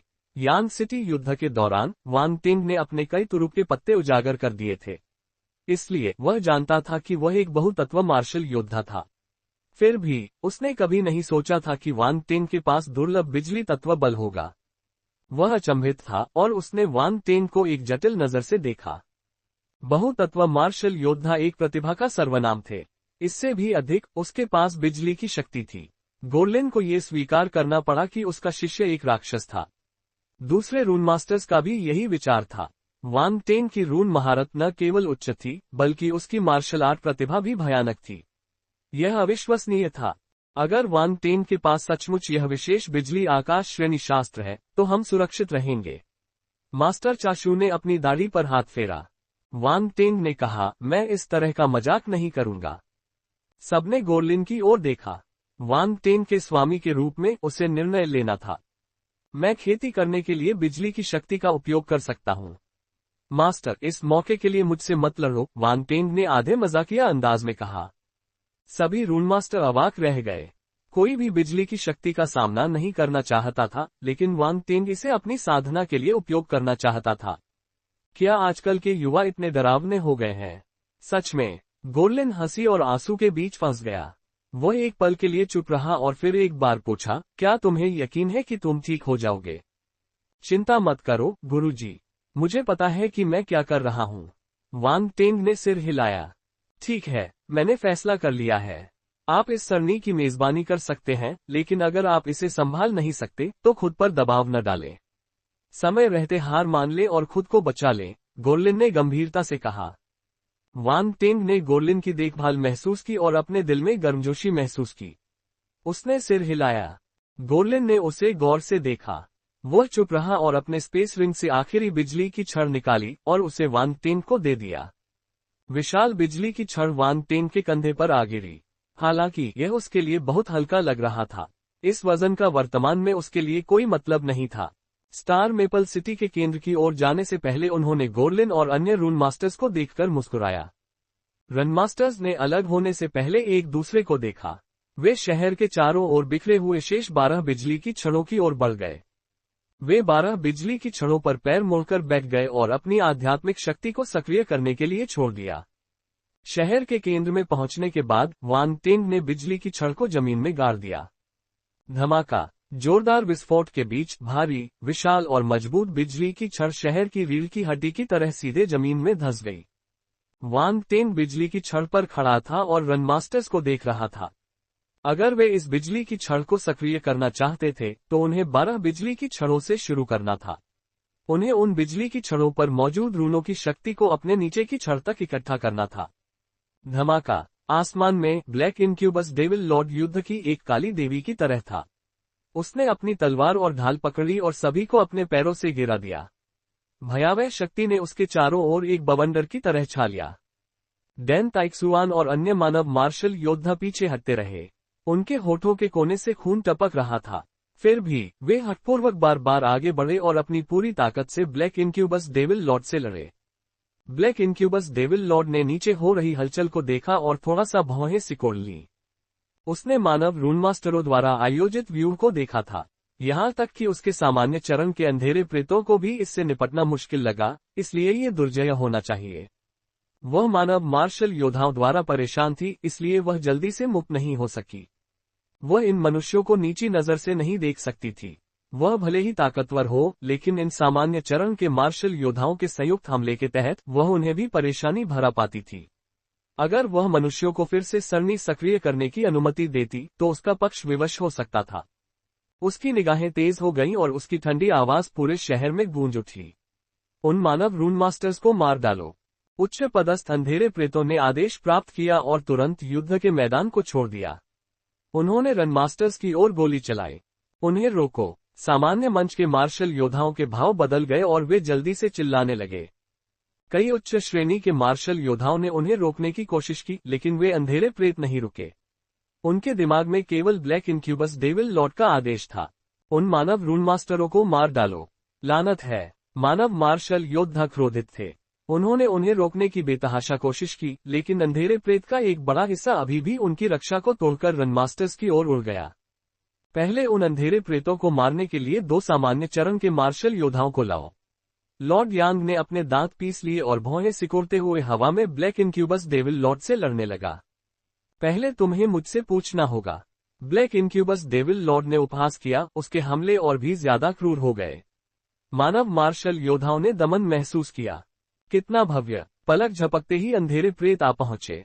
रनमास्टर सरनी को सक्रिय कर रहे थे, इसलिए उनके पास प्रतिरोध करने के लिए अतिरिक्त हाथ नहीं थे। यह एक आपातकालीन स्थिति थी। मारना। मास्टर काल के सामने एक काली प्रेत आ पहुंची। उसने अपना दरांती जैसा हथियार उठाया और एक भयावह मुस्कान के साथ इस रनमास्टर को मारने के लिए तैयार हो गई। काल के चेहरे के भाव बदल गए। उसकी आध्यात्मिक शक्ति का अधिकांश हिस्सा व्यूह रचना पर खर्च हो चुका था, इसलिए वह अपने सामने केवल एक रक्षा रून ढाल ही खड़ी कर सकता था। टकराना। वह काला भूत 9 सितारा सैनिक स्तर पर था। जिस क्षण मास्टर काल ने अपना रक्षा कवच बनाया, उस काले भूत ने पूरी ताकत से हमला करके उसे चकनाचूर कर दिया। काले प्रेत की निगाहें ठंडी और निर्दयी थीं। उसकी दरांती मास्टर काल के गले पर आ रही थी।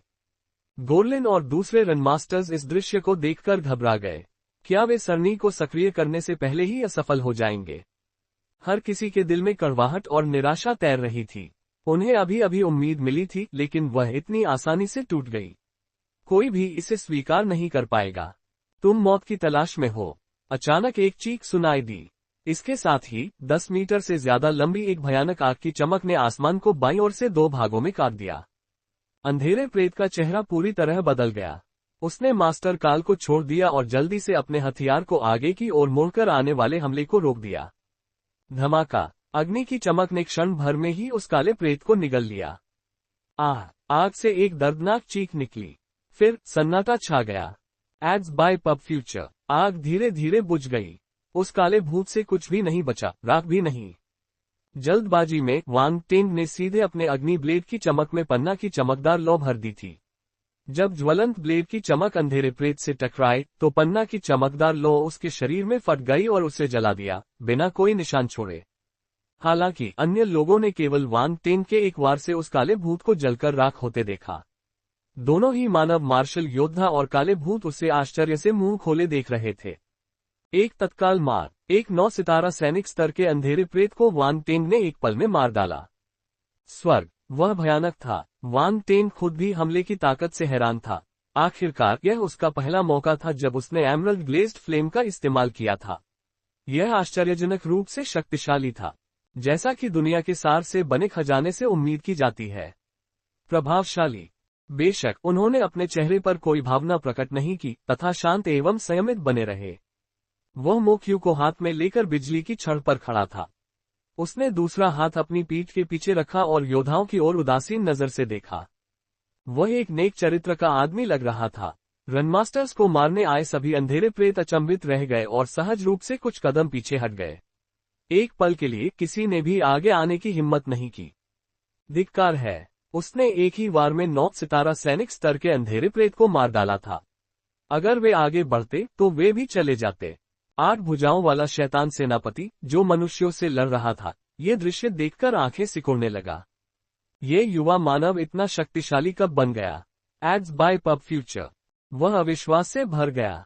यांग सिटी में उनकी मुलाकात हुए ज्यादा समय नहीं हुआ था, लेकिन वह पहले ही इस मुकाम पर पहुंच चुका था। कैसी डरावनी प्रतिभा है। जैसा कि अपेक्षित था, उसे उस समय मौका मिलते ही उसे मार देना चाहिए था। दुर्भाग्य से पिछली बार वह सफल नहीं हुआ। इसके अलावा बेकार सिलर उसे मारने में कामयाब नहीं हुआ। वह अब तक प्रकट नहीं हुआ था, इसलिए वह शायद मर चुका था। अगर इस युवा इंसान ने उसे मार दिया होता तो वह सामान्य अवस्था में होता, है न? जितना ज्यादा वह इस बारे में सोचता उतना ही 8 भुजाओं वाला शैतान सेनापति चकित होता। उसने वांग टेंग के हाथ में दिव्य हथियार भी देखा। उसके चेहरे की मांसपेशियां फड़क उठी। यही उसका दिव्य हथियार था। हा, बढ़िया काम। डेन ताइक्सुआन, लॉर्ड यांग और दूसरे मार्शल योद्धा दंग रह गए। उन्हें लगा कि वांग टेंग के वार ने उनके दिलों की सारी कुंठाओं को नष्ट कर दिया है। वे जोर से हंस पड़े। दूसरी ओर ब्लैक इनक्यूबस डेविल लॉर्ड का चेहरा काला पड़ गया। इस युवा मानव ने उसके लिए बार बार मुसीबत खड़ी की थी। ये बहुत क्रोधित करने वाला था। उसकी आंखों में एक ठंडी चमक उभरी। उसने ठंडे स्वर में कहा, उसे घेर लो और एक साथ उस पर हमला करो। जो कोई भी भागने की हिम्मत करेगा उसे मार दिया जाएगा। अंधेरे भूत कांपने लगे और उनकी आंखों में डर की झलक दिखाई देने लगी। फिर उनकी निगाहें क्रूर हो गईं। नोव एल बी JNN मारना। वे एक बार फिर आगे बढ़े। उस क्षण अंधेरे प्रेतों की खूनी प्रकृति प्रत्यक्ष रूप से प्रकट हुई। गोरलिन और दूसरे रनमास्टर्स ने जब ये देखा तो वे गंभीर हो गए। वे उठकर उसका बचाव करना चाहते थे। हालांकि वांग टेंग की आवाज व्यूह में गूंज उठी। मास्टर्स, व्यूह को सक्रिय करने पर ध्यान केंद्रित करें। मैं इन नामचीनों का ख्याल रखूंगा। रनमास्टर्स हैरान रह गए। क्या वांग टेंग ने अभी कहा था कि ये उच्च पदस्थ अंधेरे प्रेत कोई नहीं थे? लेकिन इस स्वर ने किसी कारणवश उन्हें सहजता का एहसास कराया। वे भी निर्णायक थे। वांग टेंग की बातें सुनने के बाद उन्होंने उस पर विश्वास करना चुना और सरनी को सक्रिय करना जारी रखा। उन्होंने उसकी ओर उड़ते हुए काले भूतों को देखना बंद कर दिया। Ads bye pub future. अंधेरे प्रेत क्रोधित थे। न केवल उन्हें कोई नहीं कहा गया, बल्कि मानव रूनमास्टरों द्वारा भी उन्हें अनदेखा किया गया। उन्हें अपने अपमान को कुछ ताज़ा खून से धोने की जरूरत थी। हालांकि वांग टेंग ने उन्हें मौका नहीं दिया। अपनी बात खत्म करने के तुरंत बाद उन्होंने अपनी आध्यात्मिक गति जारी कर दी। झनकार, झनकार, झनकार। युद्ध के मैदान में फेंके गए सभी हथियार हवा में उछल पड़े, मानो उन्हें कोई अदृश्य शक्ति खींच रही हो। हर कोई उन्हें आश्चर्य से देख रहा था। असंख्य हथियार एक धारा में बदल गए। उनके ऊपर एक लाल रंग की रोशनी जल उठी, जो अपने साथ एक भयावह शक्ति लेकर आए और अंधेरे प्रेत की ओर बहने लगी। ये आध्यात्मिक गतिविज्ञान है। कुछ लोगों ने इसकी शक्ति को पहचाना और आश्चर्य से चिल्ला उठे। वांग टेंग के पास आध्यात्मिक गतिशीलता थी। सभी मनुष्य और काली प्रेतात्माएं आकाश में उस युवक को देखकर आश्चर्य से अपनी आंखें चौड़ी कर लीं। जैसे ही आग ने उसे घेर लिया, उसकी भुजाएं खुल गईं और उसके चारों ओर हथियारों की एक धारा बन गई। उसके आदेश के तहत हथियार विशाल ज्वलंत तलवारों में बदल गए। कुछ तलवारें रनमास्टर्स की रक्षा करते हुए उनके चारों ओर घूम गईं, जबकि अन्य अंधेरे भूतों पर हमला करने के लिए चली गईं। इस समय पूरा स्टार मेपल शहर उसके हथियारों की धार से घिरा हुआ था। कैसा भव्य दृश्य है! अंधेरे भूत प्रेत हथियारों के समुद्र में डूबे हुए थे। हथियारों पर लगी ज्वाला भी सामान्य नहीं थी। उसमें पन्ना की चमकीली ज्वाला की एक किरण मिली हुई थी। जैसे ही ये किसी भी अंधेरे भूत प्रेत को छूती, पन्ना की चमकीली ज्वाला उनके शरीर में फट जाती। जमीन पर गिरते ही काले भूत दर्द से चीखने लगे। कुछ तो पहले ही हवा में जलने लगे थे और कुछ ही पल में राख में बदल गए। यह अंधकार में प्रेतों के लिए विलाप और निराशा की भूमि थी। उनमें से एक भी हथियारों की बौछार का विरोध करने में कामयाब नहीं हुआ। वे सभी गिर गए। देखने वाले लोग अचंभित थे, उनके जबड़े खुले रह गए। उन्हें समझ में नहीं आ रहा था कि क्या कहें। गल्प! किसी के लार निगलने की आवाज ने भयानक सन्नाटा तोड़ा। वे काली आत्माएं डरी हुई थीं। वे वांग टेंग को ऐसे देख रहे थे मानो वह उनसे भी ज्यादा शैतान हो। सच कहूं तो वे डरे हुए थे। ब्लैक इनक्यूबस डेविल लॉर्ड के दिल में हत्या की तमन्ना उबल पड़ी। वह वांग टेंग को ध्यान से देखने लगी। उसे मारने की उसकी इच्छा चरम पर पहुंच गई। इस इंसान को जिंदा नहीं छोड़ा जा सकता था। 8 भुजाओं वाले शैतान जनरल से सीधे मुकाबला। आग की लपटें धीरे धीरे स्टार मेपल सिटी के चारों ओर आसमान में घूम रही थीं। पूरा जिला इसकी सुरक्षा में था। आसपास के इलाकों में घुसने वाले किसी भी काले भूत को बेरहमी से मार दिया जाता था। उन्हें बड़े करीने से कटी हुई सब्जियों की तरह जमीन पर गिरा दिया जाता था। मानव मार्शल योद्धाओं ने खुद को फिर से तरोताजा महसूस किया। जबकि अंधेरे प्रेत अभी भी अचंभित थे, मनुष्यों ने एक भयंकर हमला किया। कोंग ली और युवेन जुवान जैसे मार्शल योद्धा युवा थे, लेकिन वे अनुभवी सैनिक थे। हालांकि वे वांग टेन की ताकत से चौंक गए थे, लेकिन उन्होंने जल्दी ही अपना संयम वापस पा लिया। मानो ये साबित करने के लिए कि वे उससे कमजोर नहीं थे, उनके हमले और भी क्रूर हो गए। उनके चारों ओर की काली छायाएं अचंभित रह गईं।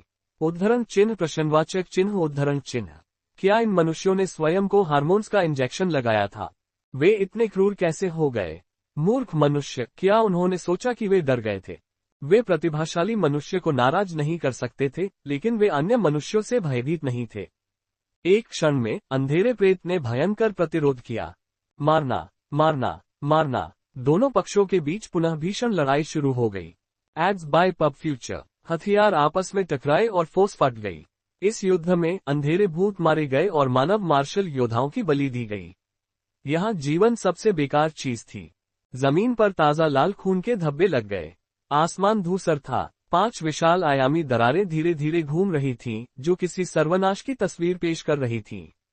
युद्ध को घटित होते देख वांग टेन गंभीर हो गया। हा हा हा, मेरे साथ मरो। इस समय खुशी की हंसी की गूंज सुनाई दी। वांग टेन ने तुरंत आवाज की दिशा में देखा। उसने देखा कि 8 भुजाओं वाला शैतान सेनापति एक मानव मार्शल योद्धा को घायल कर रहा था। उस मानव की छाती खुली हुई थी और उसका एक हाथ कटा हुआ था। वह खून से लथपथ था। वांग टेन उस आदमी को मजबूत करने के लिए हथियारों की बौछार को निर्देशित करना चाहता था, लेकिन बहुत देर हो चुकी थी। साथियों, मैं पहले अपना कदम उठाऊंगा। अपना ख्याल रखना। धमाका। जैसे ही उसने बोलना समाप्त किया, पूरे युद्ध क्षेत्र में एक जोरदार विस्फोट गूंज उठा। उसने आत्मा विनाश कर लिया था। वांग टेन ने आंखें मूंद ली और चौंक गया। वह एक सामान्य स्तर का मार्शल योद्धा था। जनरल हे, लॉर्ड यांग और अन्य लोगों की आंखें लाल हो गईं। उनके चेहरे के हाव भाव भयानक हो गए और वे गुस्से में दहाड़ने लगे। वह जिंगाबू महाद्वीप का एक जनरल स्टेज योद्धा था। वह इस युद्ध में अपनी जान गंवाने वाला पहला मानव जनरल स्टेज मार्शल योद्धा भी था। मनुष्यों को पहले से ही अंधेरे प्रेत की योजना का पता चल गया था और वे लाभ में थे। उन्होंने 2 बड़ी टुकड़ियां बनाई और उनका उपयोग करके कई सामान्य चरण वाले अंधेरे प्रेत को मार डाला। उसी समय वांग टेन ने एक बहुत बड़ा जोखिम उठाया और एक सामान्य मंच के अंधेरे प्रेत को मारने से पहले बहुत प्रयास किया। स्थिति उनके लिए बहुत अच्छी होनी चाहिए थी, लेकिन ब्लैक इनक्यूबस डेविल लॉर्ड के आने से स्थिति बदल गई। अंत में एक सामान्य मंच मानव मार्शल योद्धा मारा गया। Ads bye pub future. ध्यान रहे, हर सामान्य स्तर का मानव योद्धा मानव जाति के लिए एक अनमोल खजाना था। वे एक रणनीतिक संसाधन की तरह थे। विशेष परिस्थितियों में हर सामान्य स्तर का दुर्जय योद्धा एक सेना के बराबर था। फिर भी आज एक सामान्य स्तर के मानव मार्शल योद्धा की हत्या कर दी गई। एक सामान्य स्तर के मार्शल योद्धा को तैयार करने में बहुत समय और संसाधन खर्च किए गए थे। हर एक पीड़ित एक बहुत बड़ा नुकसान था। मानव जाति ऐसे नुकसानों को सहन नहीं कर सकती थी। विस्फोट के केंद्र से एक अस्त व्यस्त आकृति बाहर निकली। यह 8 भुजाओं वाला शैतान जनरल था, जो सबसे पहले इसकी चपेट में आया। पागल। जब वह गाली दे रहा था तो उसका चेहरा भद्दा था। विस्फोट के कारण उसकी बची हुई 5 भुजाओं में से 2 उड़ गईं और सिर्फ 3 भुजाएं बचीं। वह खून से लथपथ था और बहुत भयानक लग रहा था। वांग टेन की निगाहें ठंडी हो गईं। ये फिर से 8 भुजाओं वाला शैतान जनरल था। पहले वह यांग सिटी में था और अब वह फिर से यहाँ था। उसके हाथों अनेक मानव योद्धा मारे गए थे। यदि वह रून व्यूह की मेजबानी नहीं कर रहा था, तो वह देखना चाहता था कि क्या वह उसके साथ लड़ सकता है। भले ही उसकी डार्क फोर्स सामान्य अवस्था में रूपांतरित नहीं हुई, लेकिन ऐसा लगता था कि उसमें कुछ ऐसे बदलाव हुए हैं जिन्हें वह समझ नहीं पाया। इससे उसे सामान्य अवस्था की शक्ति प्राप्त करने में मदद मिली। अपनी आध्यात्मिक गतिशीलता की सहायता से उसे विश्वास था कि वह सामान्य स्तर के अंधकार में प्रेत का सीधे सामना कर सकता है। वह अभी सोच ही रहा था कि ब्लैक इनक्यूबस डेविल लॉर्ड की आवाज फिर आसमान से गूंजी। जर्स, उस युवा मानव को मार डालो और जब मैं वापस आऊंगा तो मैं तुम्हारे पुण्य कर्मों को रिकॉर्ड करूंगा। 8 भुजाओं वाला शैतान जनरल स्तब्ध रह गया। पहले तो वह ऐसा कर सकता था, लेकिन वह गंभीर रूप से घायल हो गया था। अब अगर वह सीधे सामने आता तो खतरनाक होता। इसके अलावा युवा इंसान वह नहीं था जो वह हुआ करता था। जब वे यांग सिटी में थे तो वह उसे आसानी से मार सकता था। खांसी। बेशक रून सरनी की बाहरी शक्ति तस्वीर में नहीं थी। वह भूला नहीं था कि कैसे वांग टेंग ने 8 ड्रैगन एब्लेजेरे को नियंत्रित किया था और उसे बुरी तरह से परेशान किया था। यह एक असहनीय याद थी। Ads bye pub future. लेकिन अब सामान्य अवस्था वाले सिलर की भी उसके हाथों मृत्यु हो चुकी थी। साथ ही अपने आध्यात्मिक गतिज हमले से वह बता सकता था कि इस युवा इंसान से निपटना आसान नहीं था। इन सब कारणों से वह थोड़ा डरा हुआ था। ब्लैक इनक्यूबस डेविल लॉर्ड का चेहरा काला पड़ गया जब उसने उसे मौके पर जमे हुए देखा। एक सामान्य मंच का अंधेरा भूत एक युवा इंसान से इतना डरता था कि वह उससे लड़ने की हिम्मत नहीं जुटा पाया। कितना शर्मनाक! वह ठंडे स्वर में चिल्लाई, ज़ोर्स, अपनी गलती मत भूलना। अगर इस बार तुम अच्छा प्रदर्शन नहीं करोगे तो तुम्हें इसके परिणाम पता होने चाहिए। 8 भुजाओं वाले शैतान जनरल के चेहरे पर भाव बदल गए। उसके दिल का तराजू आखिरकार एक तरफ झुक गया।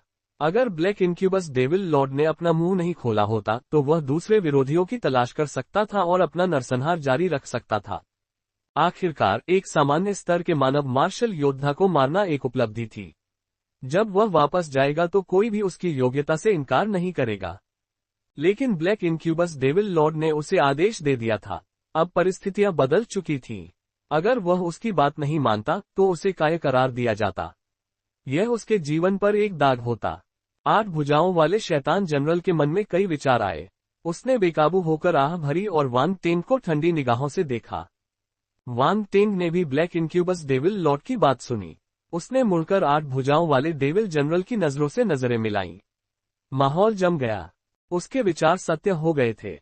ऐसा लग रहा था कि व्यूह रचना सक्रिय होने से पहले उसे 8 भुजाओं वाले शैतान जनरल से लड़ना होगा। वांग टेंग ने सरनी को स्कैन किया। ये केवल आधा अधूरा था। वे इसे प्लस संस्करण में अपग्रेड कर रहे थे, इसलिए कुछ बदलावों की आवश्यकता थी। यदि ऐसा नहीं होता तो ये बहुत पहले ही तैयार हो गया होता। हालांकि वह 13वीं बिजली की छड़ से बहुत दूर नहीं रह सकता था। अगर सरनी सक्रिय हो जाती तो वह समय पर वापस नहीं जा पाता। उस स्थिति में वह 8 भुजाओं वाले शैतान जनरल को स्वेच्छा से अपने पास आने देता। वांग टेंग के होठों पर एक मुस्कुराहट उभरी। उसने मुख्यू को उठाया और 8 भुजाओं वाले शैतान जनरल की ओर लहराया। तुम्हारी इच्छा मृत्यु की है। जैसी कि उम्मीद थी, 8 भुजाओं वाला शैतान जनरल भड़क गया। उसने वांग टेंग को घूरा और काली काली गोलियों से भरी एक बोतल निकाली। उसने बिना गिने ही उन्हें अपने मुंह में डाल लिया। धमाका! अगले ही पल उसके शरीर में मौजूद काली शक्ति फट गई। उसके शरीर से काले धुएं के गुबार उठने लगे। उसकी मांसपेशियां ऐंठने लगी क्योंकि उसकी चोटें तेजी से ठीक हो रही थीं। उनसे अब और खून नहीं बह रहा था। नोव LBJNN। उसकी आभा भी और अधिक शक्तिशाली हो गई। उसका पूरा शरीर 2 गुना लंबा और ऊंचा हो गया। उसने जो दबाव डाला वह दमनकारी था। वाह, वह अपना सब कुछ दे रहा है। वांग टेंग ने अपनी भौहें उठाई और हल्के फुल्के लहजे में कहा। हालांकि उसकी नजर गंभीर हो गई। धमाका! 8 भुजाओं वाले शैतान जनरल ने बिना समय बर्बाद किए हवा में कदम रखा और हवा में विस्फोट हो गया। फिर वह काली रोशनी की चमक में बदल गया और वांग टेंग की ओर बढ़ गया। क्या तुम्हें ये भला याद है? मैं इससे तुम्हें लौटा दूंगा। जैसे ही 8 भुजाओं वाला शैतान जनरल उसकी ओर बढ़ा, वांग टेंग की नजर उसके पीछे पड़ी। यहीं पर जनरल ही ने खुद को नष्ट कर लिया था। हवा में कई बड़े बड़े विशेषता वाले बुलबुले तैर रहे थे। वांग टेंग की आध्यात्मिक शक्ति 8 भुजाओं वाले शैतान जनरल के चारों ओर घूम गई और विशेषता बुलबुले उठा लिए। आध्यात्मिक क्षेत्र आत्मा 320। आध्यात्मिक क्षेत्र ज्ञानोदय 260। जल बल 1100। उन्नत चरण जल प्रतिभा 350। ट्रिपल रिपल्स जल शास्त्र तारांकन 1। 7 सितारा उभरता हुआ शास्त्र तारांकन 1। उभरती तलवार चेतना 220। अल्पविराम। जब वह विशेषता बुलबुले को अवशोषित कर रहा था तो वांग टेंग दंग रह गया। ये समझ में आता है कि एक सामान्य चरण मार्शल योद्धा कई उच्च गुणवत्ता वाले विशेषता बुलबुले गिराएगा। उनकी आत्मा, ज्ञान और यहां तक कि बल भी सामान्य मार्शल योद्धाओं की तुलना में अधिक थे जब वे मर गए। सबसे कीमती वस्तुएं पीछे के 4 बुलबुलों में रखी हुई थीं। उन्नत स्तर की जल प्रतिभा के कुल 350 अंकों ने वांग टेंग की जल प्रतिभा को जबरदस्त रूप से उभारने में मदद की। तब ट्रिपल रिपल्स वाटर स्क्रिप्चर एक जल तत्व आकाश रैंक शास्त्र। पब फ्यूचर द्वारा विज्ञापन। 7 सितारा उभरता शास्त्र एक जल तत्व आकाश श्रेणी तलवार युद्ध तकनीक। उभरती तलवार चेतना आकाश श्रेणी तलवार तकनीक की चेतना। यह एक उपहार था जो जनरल ने उसे उसकी मृत्यु के बाद दिया था। NOWELLBEIN.CO। अचानक उसके दिमाग में एक छवि उभरी। वह एक चट्टान के पास था। किनारे पर एक जलधारा बह रही थी जो क्षितिज में बह रही थी। उसी समय 3 धुंधली मानव आकृतियां दिखाई दी। उनमें से एक चट्टान के पास पैर मोड़कर बैठा था और साधना कर रहा था। उसके शरीर पर जटिल बलपत दिखाई दिए। दूसरी रोशनी वाली आकृति धारा में अपनी तलवार चलाने का अभ्यास कर रही थी। जल वाष्प के बीच एक अदृश्य जल तलवार धारा में भड़क रही थी। तीसरी रोशनी वाली आकृति चट्टान से नीचे गिरते एक विशाल झरने का सामना कर रही थी। अचानक उसने अपनी तलवार निकाली और एक तेज और शक्तिशाली सफेद रोशनी आसमान में उड़ गई। इस कदम से झरने की दिशा बदल गई और धारा 2 भागों में विभाजित हो गई। यह एक दुर्जेय कदम था। अल्पविराम। बाहर 8 भुजाओं वाला शैतान सेनापति वांग टेंग की ओर बढ़ता रहा। जब उसने देखा कि वांग टेंग अचंभित था तो उसका चेहरा काला पड़ गया। फिर उसका चेहरा भयानक हो गया। जैसे ही उसने वांग टेंग पर अपना ब्लेड घुमाया, काली ब्लेड की चमक दिखाई दी। झनकार झनकार झनकार। वांग टेंग ने अपनी आध्यात्मिक गति से ज्वलंत शस्त्र धारा को नियंत्रित किया तथा उसे अपने सामान्य पथ पर घूमने दिया तथा उसके मध्य में वह था। 8 भुजाओं वाले शैतान जनरल की काली ब्लेड की चमक ज्वलंत हथियार की धार से टकराए और धातु जैसी ध्वनि उत्पन्न हुई। वांग टेंग सिर्फ एक पल के लिए अपने विचारों में डूबा हुआ था। इस समय वह 8 भुजाओं वाले शैतान जनरल को ठंडे नजरों से देख रहा था। उसने अचानक अपना हाथ उठाया और उसकी ओर इशारा किया। अनगिनत हथियार एक विशाल ज्वलंत तलवार में एकत्रित हो गए और सीधे दुश्मन पर वार किया। 8 भुजाओं वाले शैतान जनरल के चेहरे पर भाव बदल गए। उसने भयावह अग्नि तलवार का प्रतिरोध करने के लिए तेजी से कुछ ब्लेड हमले किए। धमाका। पब फ्यूचर द्वारा विज्ञापन। दोनों सेनाएं आपस में टकरा गईं, जिससे एक बड़ा विस्फोट हुआ। 8 भुजाओं वाला शैतान जनरल अपने पैरों से उछल पड़ा। वह हवा में लुढ़क गया और फिर किसी तरह रुक गया। उसके चेहरे पर गंभीर भाव थे। इस युवा लड़के का एक ही हमला उसे पीछे धकेलने के लिए काफी था। वह इतना शक्तिशाली कब बन गया? उसे उम्मीद थी कि यह युवा इंसान मजबूत होगा, लेकिन उसे नहीं पता था कि पहले और बाद में इतना अंतर था। उस हमले की ताकत सामान्य स्तर पर थी। हालांकि उन्हें विश्वास नहीं था कि यह युवा मानव एक सैनिक स्तर के मार्शल योद्धा की तरह लगातार इतने शक्तिशाली हमले कर सकता है। मरो। 8 भुजाओं वाला शैतान जनरल गुस्से में चिल्लाया। डार्क फोर्स बाहर निकली और उसने फिर से अपना ब्लेड लहराया। हवा में एक भयानक काली ब्लेड की चमक बनी जो वांग टेंग की ओर बढ़ रही थी। हम्फ। वांग टेंग ने नाक भान सिकोड़ी। मो क्यू को पकड़ते हुए उसके अंदर की अग्नि शक्ति भड़क उठी। एक ज्वलंत ब्लेड की चमक बाहर निकली। आकाश श्रेणी युद्ध तकनीक big dipper flaming blade. Blade सचेत विस्फोट। Boom boom boom. हवा में काले और लाल ब्लेड की चमक फूट पड़ी। विस्फोट के प्रभाव से आधा आकाश प्रभावित हुआ। भयानक ब्लेड की चमक ने नीचे मौजूद इंसानों और काले भूतों को भी प्रभावित किया। वे लोग बहुत भयभीत थे और जल्दबाजी में उस क्षेत्र से चले गए। बहुत से लोग अचंभित रह गए। वांग टेंग बिना अपनी स्थिति खोए एक सामान्य मंच पर अंधेरे भूत का सामना करने में सक्षम था। यह अविश्वसनीय था। वांग टेंग ने अपनी नजरें पीछे खींच लीं। दरअसल मंच पर सामान्य उपस्थिति से निपटना आसान नहीं था। जब वह युद्ध के मैदान में लौटा तो उसने विशेषता बुलबुले का एक और दौर उठाया था, इसलिए उसके 5 तत्व 9 सितारा सैनिक स्तर तक बढ़ गए थे। लेकिन एक वास्तविक सामान्य स्तर के दुर्जय योद्धा के साथ तुलना करने पर उनकी खामियां स्पष्ट थीं। जहां तक डार्क फोर्स के उत्परिवर्तन की बात है, इसने उसके भौतिक शरीर और उसकी ताकत को सामान्य अवस्था तक पहुंचने की अनुमति दी। चिंता की कोई बात नहीं थी। हालांकि वह जब चाहे अपनी डार्क फोर्स का इस्तेमाल नहीं कर सकता था। अंत में उसे अपनी आध्यात्मिक गति पर निर्भर रहना पड़ा। जब ब्लेड की चमक समाप्त हो रही थी तब उसने अपनी आध्यात्मिक गतिशीलता को बढ़ाया और 8 भुजाओं वाले शैतान जनरल पर हमला करने के लिए हथियारों की धार को नियंत्रित किया। पब फ्यूचर द्वारा विज्ञापन। 8 भुजाओं वाले शैतान सेनापति ने उसे बलपूर्वक लेने की हिम्मत नहीं की। वह दाएं बाएं चकमा देता रहा, लेकिन वे हथियार वांग टेंग के नियंत्रण में उससे चिपके रहे। वे जहां भी जाते वे उसका पीछा करते। वह पागल हो रहा था। लानत है। 8 भुजाओं वाला शैतान जनरल गुस्से से चिल्लाया और पूरी ताकत से हमला करने के लिए पलटा। धमाका। उसने अपने हाथ में पकड़ी हुई तलवार को हथियार की धार से बनी जलती हुई तलवार पर पटक दिया। धमाका पूरे शहर में गूंज उठा। ऐसा लगा जैसे समय 1 सेकंड के लिए रुक गया हो। Track track. एक तीखी आवाज ने गतिरोध को तोड़ा। 8 भुजाओं वाले शैतान जनरल ने अपनी आंखें सिकोड़ ली।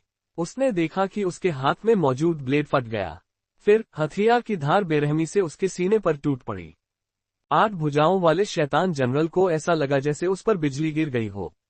उसने बेकाबू होकर मुंह भर खून उगल दिया। हालांकि उसके शरीर के चारों ओर एक घनी काली चमक चमक उठी। यह एक मजबूत रक्षा कौशल लग रहा था जिसने उसे घातक हमले को बलपूर्वक रोकने में मदद की। हा, उसने अपना मुंह खोला और खुशी से हंस पड़ा। उसके होठों के किनारे पर अभी भी खून था। क्या तुम्हें लगता है कि तुम मुझे मार सकते हो? तुम्हें ऐसा क्यों करना है? वांग टेंग शांत रहा। उसके हाथ में एक भाला दिखाई दिया और वह उदासीनता से बोला, क्या तुम्हें ये भाला याद है? 8 भुजाओं वाले शैतान जनरल की निगाहें चमक उठी। उसने उपहास किया, बेटा तुम भाग्यशाली हो कि मैंने तुम्हें तब नहीं मारा। मुझे ये भाला हमेशा याद रहा है। अब मैं इसे तुम्हें लौटा दूंगा। वांग टेंग ने अपना हाथ छोड़ दिया। भाला उसकी आध्यात्मिक गति के नियंत्रण में उड़ गया और हथियार की धार में विलीन हो गया। वह आग की लपटों में घिर गया। कोई नहीं जानता था कि पन्ना चमकीली लो इस ज्वाला का हिस्सा थी। उसी समय हथियार की धार ने अपना आकार बदल लिया। यह एक ज्वलंत कांटे में बदल गया और तेज गति से घूम रहा था। भाला इस ज्वलंत कांटे का मूल था। 8 भुजाओं वाले शैतान सेनापति का दिल जोर से धड़कने लगा। उसका सिर सुन्न हो गया और वह बिना रुके पीछे हट गया। जाओ, वांग टेंग ने बिना किसी भावना के ये शब्द कहा। जलता हुआ भाला 8 भुजाओं वाले शैतान सेनापति की ओर बढ़ा और बिजली की चमक की तरह उसके सामने आ गया। ये सीधे उसके सीने पर निशाना साधा गया। रुको, 8 भुजाओं वाला शैतान जनरल चिल्लाया। उसके चारों ओर काली रोशनी अपने चरम पर थी। यह कांटे का विरोध करने की पूरी कोशिश करते हुए बेतहाशा चमक रही थी। काली रोशनी की सुरक्षा में कांटे बनाने वाले हथियार पिघलने लगे। वे टुकड़े टुकड़े होकर हवा में उड़ गए। धीरे धीरे भाले का केंद्र प्रकट हो गया। स्लैश! अगले ही पल भाले से एक हरे रंग की ज्वाला निकली जो सीधे काली रक्षा परत को जलाती हुई निकल गई। फिर उसने भाले के साथ मिलकर 8 भुजाओं वाले शैतान जनरल की छाती में छेद कर दिया।